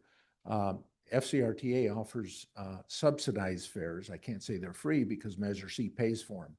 For all the 13 incorporated cities, whether there's one demand response vehicle or four, we offer subsidized fares through Measure C currently for seniors, disabled, and veterans. We don't do it for the fixed routes because the PUC has policies where you can't subsidize the fares or eliminate them because of the over-the-road coaches, even though they don't operate in Fresno County. Orange Belt Lines, Greyhound, Trailways, some of those aren't even in existence. So the PUC still has regulations that prohibit us from having free fares. But the fares are very reasonable. Round trip from Coalinga to Fresno, $9, okay? So there are those instances where we can continue to subsidize the fares for for those individuals that I indicated or sectors, and also the students. $35, for a monthly pass is very reasonable. We have even implemented monthly family passes for affordable housing complexes, which we're currently working with. So there's some other innovative things that we can do that are not part of your metrics here that are probably more realistic. So you're suggesting maybe family plans for people that aren't low income? Maybe we can put something together like that. Whether they're at affordable housing complexes, whether they're, Fresno housing. What's the other one? Anyway, they're affordable housing. We've done a couple, one in Coalinga, one in Sanger we just finished, Newmark Village. And we've just recently applied for 3, one in the city of Fowler and one in the city of Huron. So we're working with communities to collaborate with these affordable housing complexes because we realize the importance of home to work, home to school, home to doctor's appointments, and without public transportation, especially in rural areas and unincorporated communities, you don't have that connectivity, and you need that to have an effective, seamless transportation system countywide. Agreed. Thank you, Moses. I appreciate it. You're welcome. Thank you for your questions. So anyone else? Larry? Yeah, Larry Westerland. I did have a question on heading back to page 13. And Fresno County is annually required to spend a minimum of $5 million per year for local allocation in identified DUCs, disadvantaged unincorporated communities as defined by the government code. And I know Mr. Muhammad, I think, was here. Mr. Nerlin might be as well. I just wanted to kind of get the county's thoughts on that level of allocation. I certainly understand the unincorporated communities have a hard time sometimes getting heard out of things and getting investment. But sir, I'm just curious what the county's thinking of that provision. I mean, I can look at the past few years, see how much money we have spent in unincorporated communities, and roadways are one aspect of it, but we have also invested in the water and wastewater treatment plants and many other aspects of community improvements. We have built, a stormwater system for them. So I think $5 million per year for the whole county unincorporated communities is not a huge target that we can meet, but I have to research to see exactly. Right now, we're doing work in Cantua. We have done work in El Porvenir. We have done quite a few projects in Biola. So where we doing or designing some work for Eastern, Crothers. I mean, all those communities have projects that either have been constructed or under design right now. Since this is a transportation measure, I think we need to focus on transportation. So I think the number that's really relevant here is the transportation, dollars spent in those unincorporated areas on transportation issues specifically. So if you can get that out to the group, that would be very helpful. Well, when we say transportation, when we put sidewalks, we have to put curb and gutter. When we put curb and gutter, if they don't have a storm drain system, we have to put the storm drain system. So all those are components of the transportation. Right, but if it's a water treatment facility or something. Well, that's separate. It's something different. So yeah, but if it includes part of a transportation project, that's a legitimate expense. I think the committee probably needs to know that, how much is being spent currently. Well, and kind of my thought was, and I appreciate you indicating, water and sewer services and the investments in that, which I think are absolutely needed and appreciated. But going forward for the next 30 years, that money wouldn't be counted towards this $5 million. It would have to be, asphalt, gutters, curbs, sidewalks, transportation. And so that was what I was asking. No, and we use our measure money as a leverage for other grants like ATP. So this $5 million should not be only accounted from Measure C. It should be the total amount of investment in that community. Okay, but the county's position, you're okay with this provision? Not a problem? Yeah, I think we can do that. Okay, yeah. all right. Just wanted to see. Thank you. Joseph, go ahead. And we're talking the record, please. Joseph Amador, out there, you're talking about Cantua and Tranquility, some of these unincorporated areas. And what we've seen in Mendota, where we're going to redo a street, our water lines are so old, and the cost to replace those.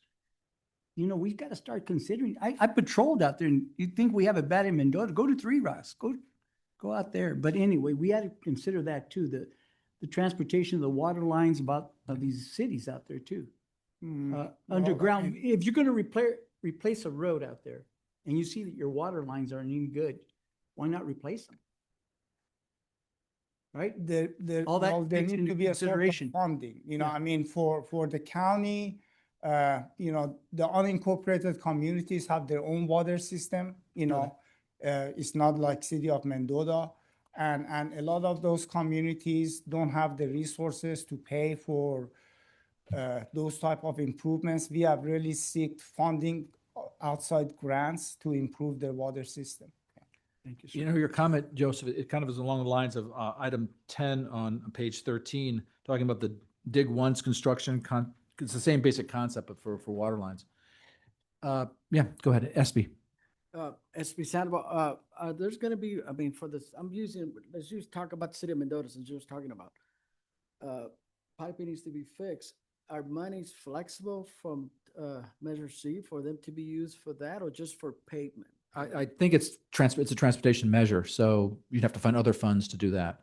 But the point being of fixing it all at once makes obviously a lot of sense, right? You don't lay the roadway and then have to go up and rip it up to fix the pipe. So that needs to be thought through a little bit. Yeah, go ahead, Sarah. Sarah Montemayor, is that where leveraging the funds from Measure C would come in to get that? Robert? pipeline done? With regard to transportation projects, So if he's building a road, he finds out his water lines are shot, can money be leveraged against Measure C to help pay for that new pipeline? Like funding anywhere else? So no. not for water lines, no. No, I'm But, talking, I'm but not talking about there may Measure be C. other funds, yeah, there may be other funds available for that, but no, the Measure C funds would not be eligible for. So you wouldn't be able to leverage those funds against another grant or anything? In other words, to get a grant for the water lines, Yeah. could you use Measure C funds to leverage that? No, Okay, right. that's my question. Other transportation funds, yes. So like Mohammed mentioned, ATP, Active Transportation Program funds, yes. That would be an eligible match. Surface Transportation Block Grant, Congestion Mitigation Air Quality Funds, these are all transportation specific related funding programs. Okay. Yeah, Measure C would be and is currently used routinely to leverage those kinds of funds and others, SB1, Okay. yes. I'm just clearing it up for thank you. Any other comments before we open up to public comment? Go ahead, Lee. Yeah, I just have major concern, and that is, I think we have insufficient priority directed towards regional connectivity. This is a 30-year measure. It's currently funded at 36%, taking it down to 5%. Historically, that's where significant leverage dollars have come from. And I don't have a vision of how that's going to work out in front of us. Robert, do you want to comment on that? I mean, I know some of the regional stuff was the highways. That's not the only thing, obviously, is interchanges, but can you comment on that at all, about that number? Because it is significant. Yeah, change. we, as staff, we have expressed similar concerns and we have made that point. But again, the consensus of feedback that we've received generally has not supported that position. There is, the significant needs of the individual communities that we've heard reflected both from our elected officials, but also in terms of the public outreach. The regional connectivity portion of it, as I think you're referencing, Lee, with regard to the highways and the freeways specifically, has been kind of a secondary issue in terms of our outreach and our polling. And so while that, as a long-range planning agency, we have expressed similar concerns, that has not been met with a great deal of enthusiasm. Go ahead, SB. I have a question for the connectivity Caltrans. What's the responsibility of Caltrans? I mean, do they assume more responsibility because that's connectivity? So for example, one of the discussion points was the interchange on 99 in Shaw Avenue. Right. Why don't you comment on that? Yeah, so I think that the general consensus, I will say, of position on that has been that there seems to be a thought that that is a state highway, And there have been concerns expressed about that, quite frankly, through all three, the two, and as we move along the process, but the entire time, it's like, why are we putting money on the state system, right? Why are we putting local money on the state system? And the answer historically has been because that's how these things are done. Caltrans generally is concerned with the main line. Interchanges have historically been viewed as kind of a local issue, or at least a partnering issue. Caltrans will put some funds where they're available. But we know that the state's financial fortunes rise and fall. And so, again, they see interchanges as being a secondary or, lower priority issue for them. And I think, Gail has experience with this. We have other people in the room who may wish to comment on this. I don't know.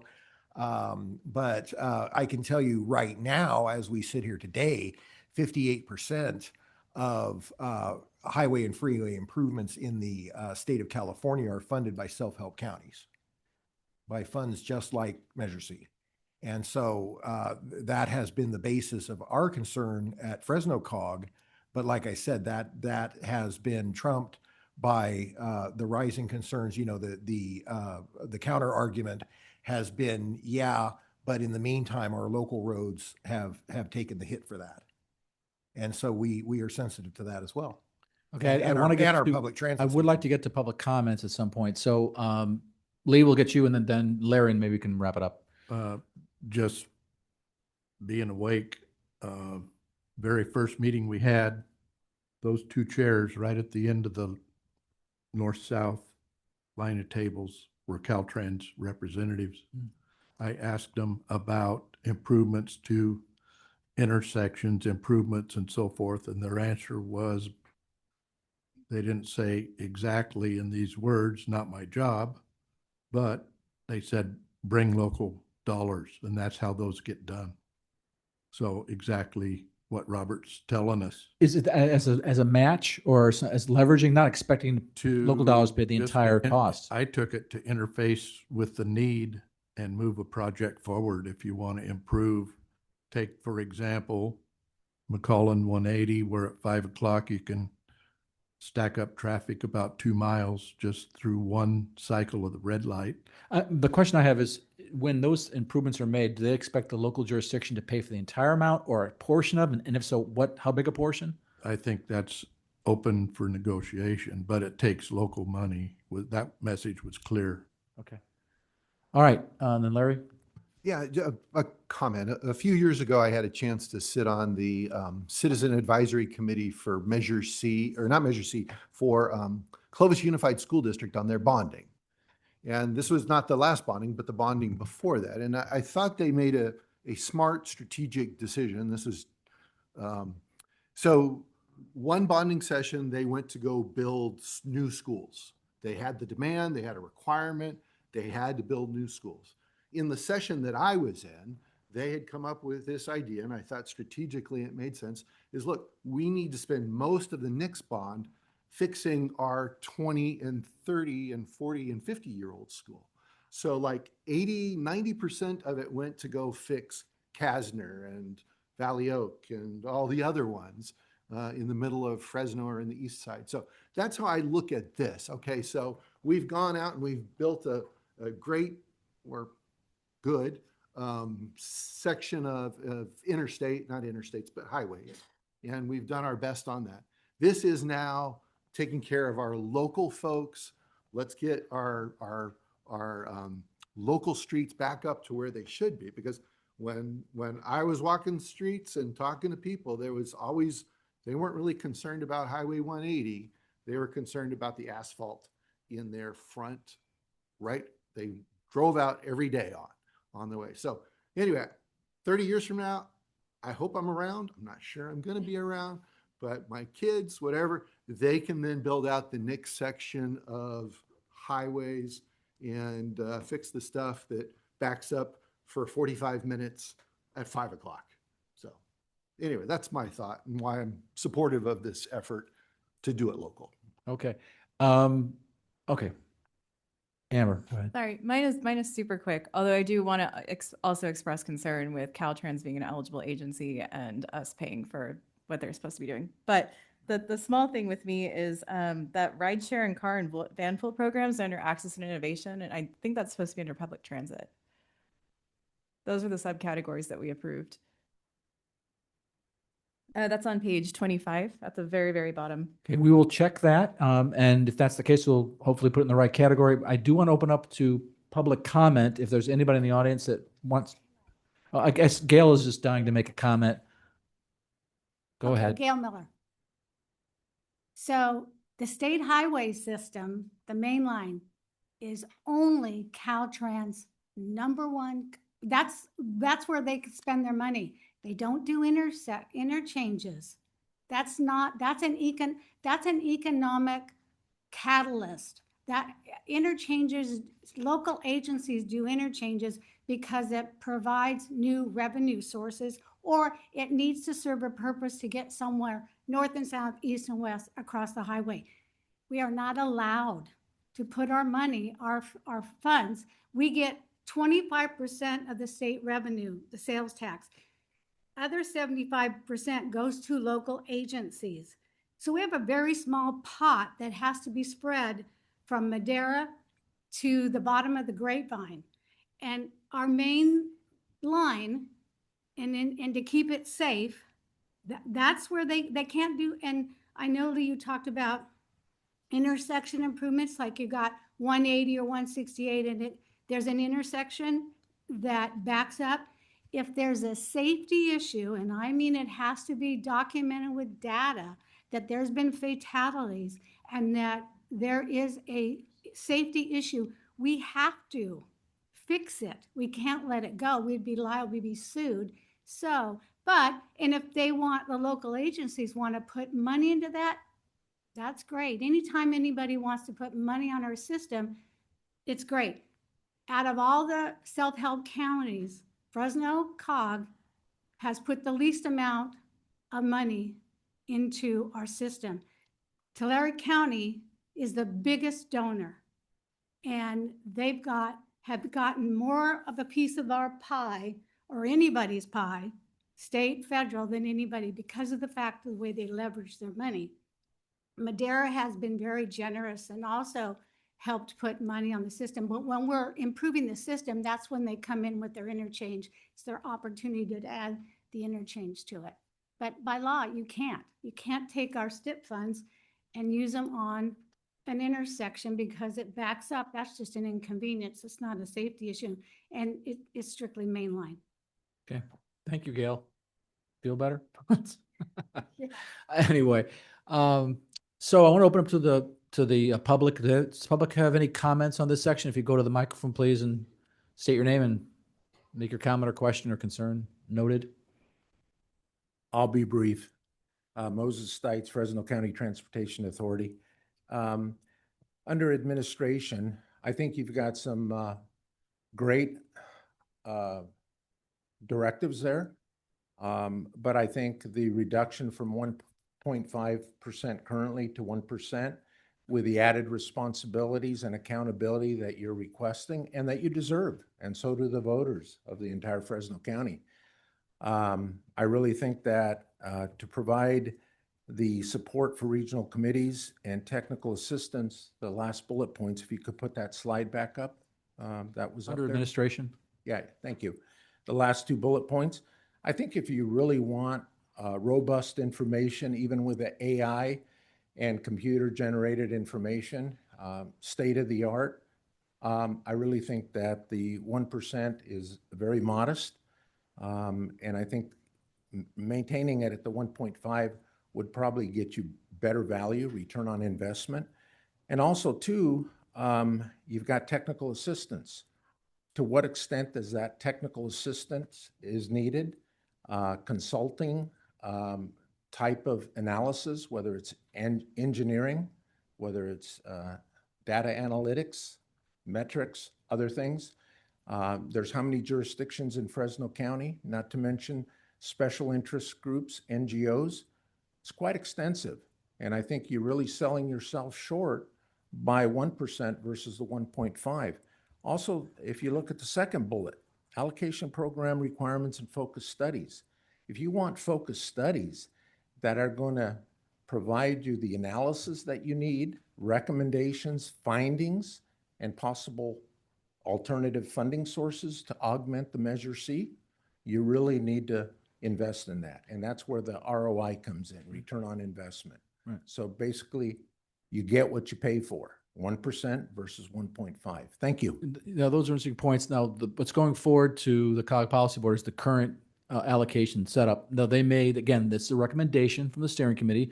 They may decide that maybe more needs to go toward administration. But what's going forward, though, just to be clear, is the 1% for administration at this point. Again, it's a recommendation, and it may change. Go ahead. State your name for the Quick record. point, Erin Higginson, Fresno County.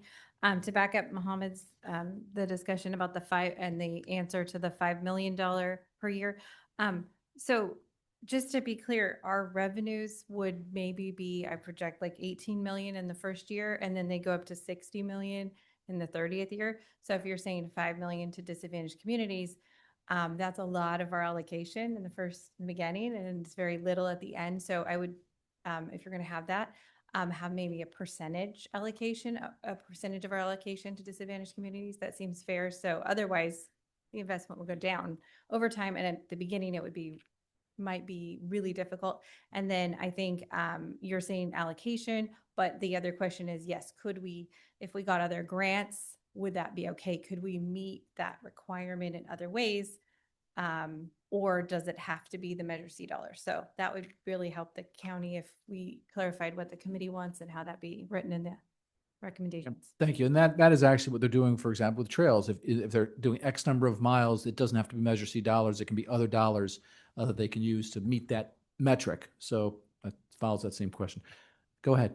Hi, Sandra Celedon with Fresno Building Healthy Communities, and a resident of an unincorporated community. I would say that 5 million set aside is not enough.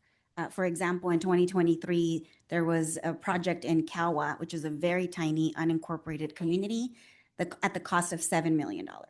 That's just for that community. So now let's think about how many unincorporated communities there exist in the county. So clearly, right, like that's going to be barely enough for one project in one community, right, per year. So I would actually encourage to look at additional dollars for disadvantaged unincorporated communities, because these are also the communities that have no other representation outside of the county. And so their projects are not going to make it to any priority list unless residents themselves are advocating right on their behalf and the county's actually listening. And so I would highly encourage to make sure that because these dollars are local, that we keep them local and focus them in disadvantaged communities, and then encourage the county to seek other dollars from either the state or the federal government for other projects outside of those DUCs. So I just wanted to really elevate that. The other piece that I wanted to elevate is around the administration. I think that there is, as a taxpayer, I will say this as a taxpayer, that fiscal responsibility is really important. And I track all of the contracts that go through the COG, and I can tell you, and I'm happy to share my spreadsheet with folks, that there's a lot of room for savings. And so I think this is really about responding to what residents and taxpayers have said, which is that they want their dollars spent wisely. And so I think 1% is more than enough, and as long as we're maximizing, right, how we're investing our dollars, who we're contracting, and how we're deploying resources.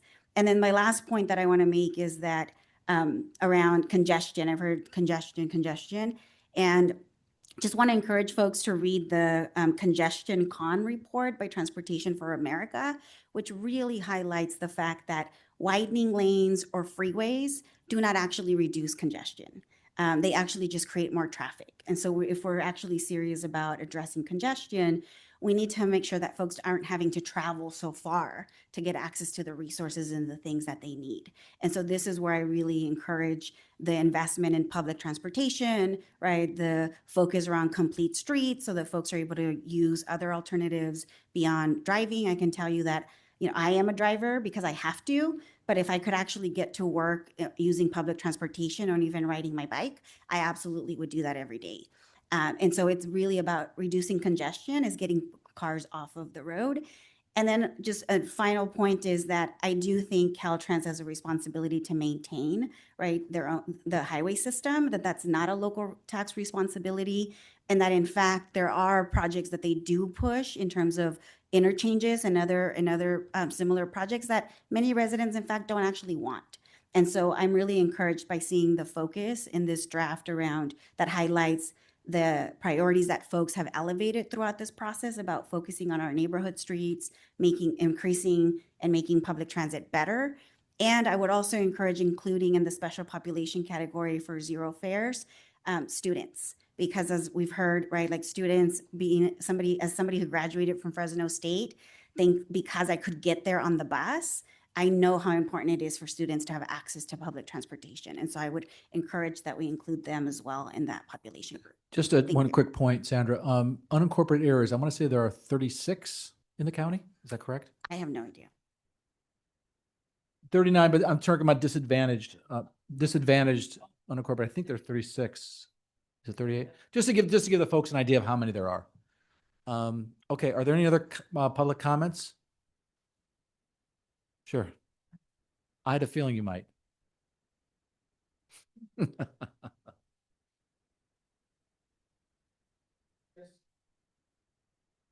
Oops, thank you.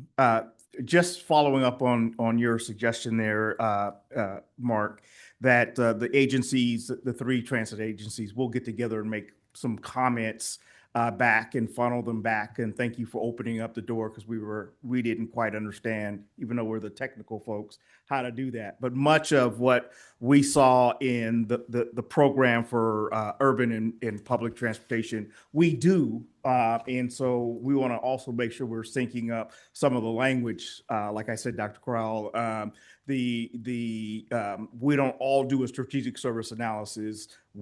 FACTS does.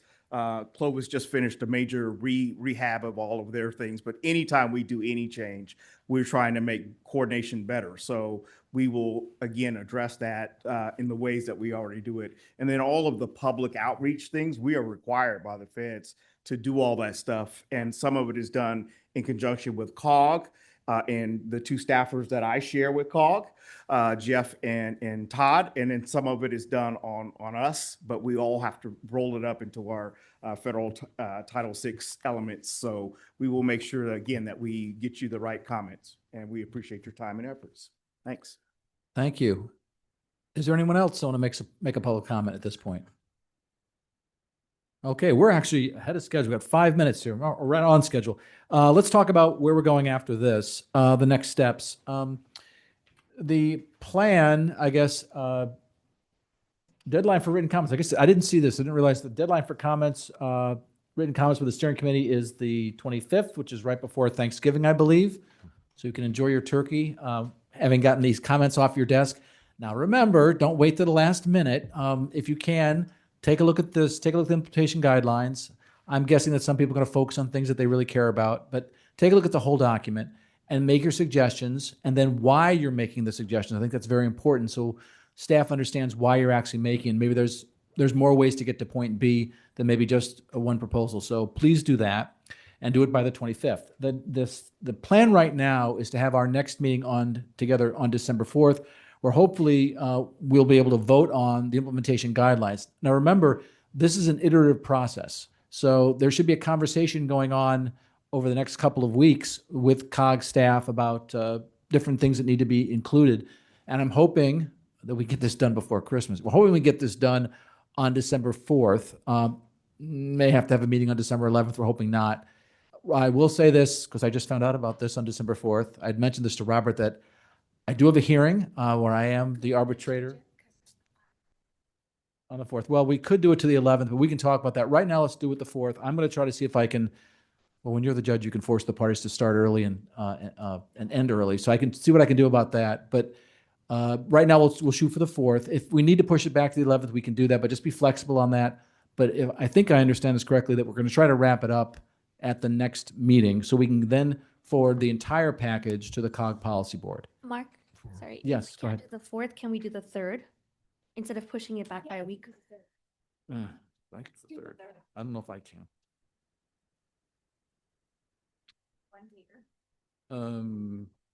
See, I really did foolishly think this was going to be done by Thanksgiving, so I have cases scheduled. I have a case scheduled on the 3rd. So mediation, again, I have to be there, so I can't really skip it. We'll work with people and see if we can get a schedule. I understand your point. Sooner rather than later is your point. Okay, and our people, well, we'll send out a note and see how flexible people are in other days of the week. See if we can do that, okay? Anything else before we close down? Mark, I wanted to say something right here. Pastor Joe. Oh, sorry. I was looking at the last, and it said project priority. Mhm. Can we make sure that those are not buddy projects? Like buddy projects, like project priorities? Can we make sure that they're not influenced by people who don't really have the community's benefit at mind? Put in language that you think is appropriate Okay. to address that concern and why you're doing it, and the staff will do their best to address that. With that, I want to note, we're done 2 minutes early. I want credit for that. Thanks, guys.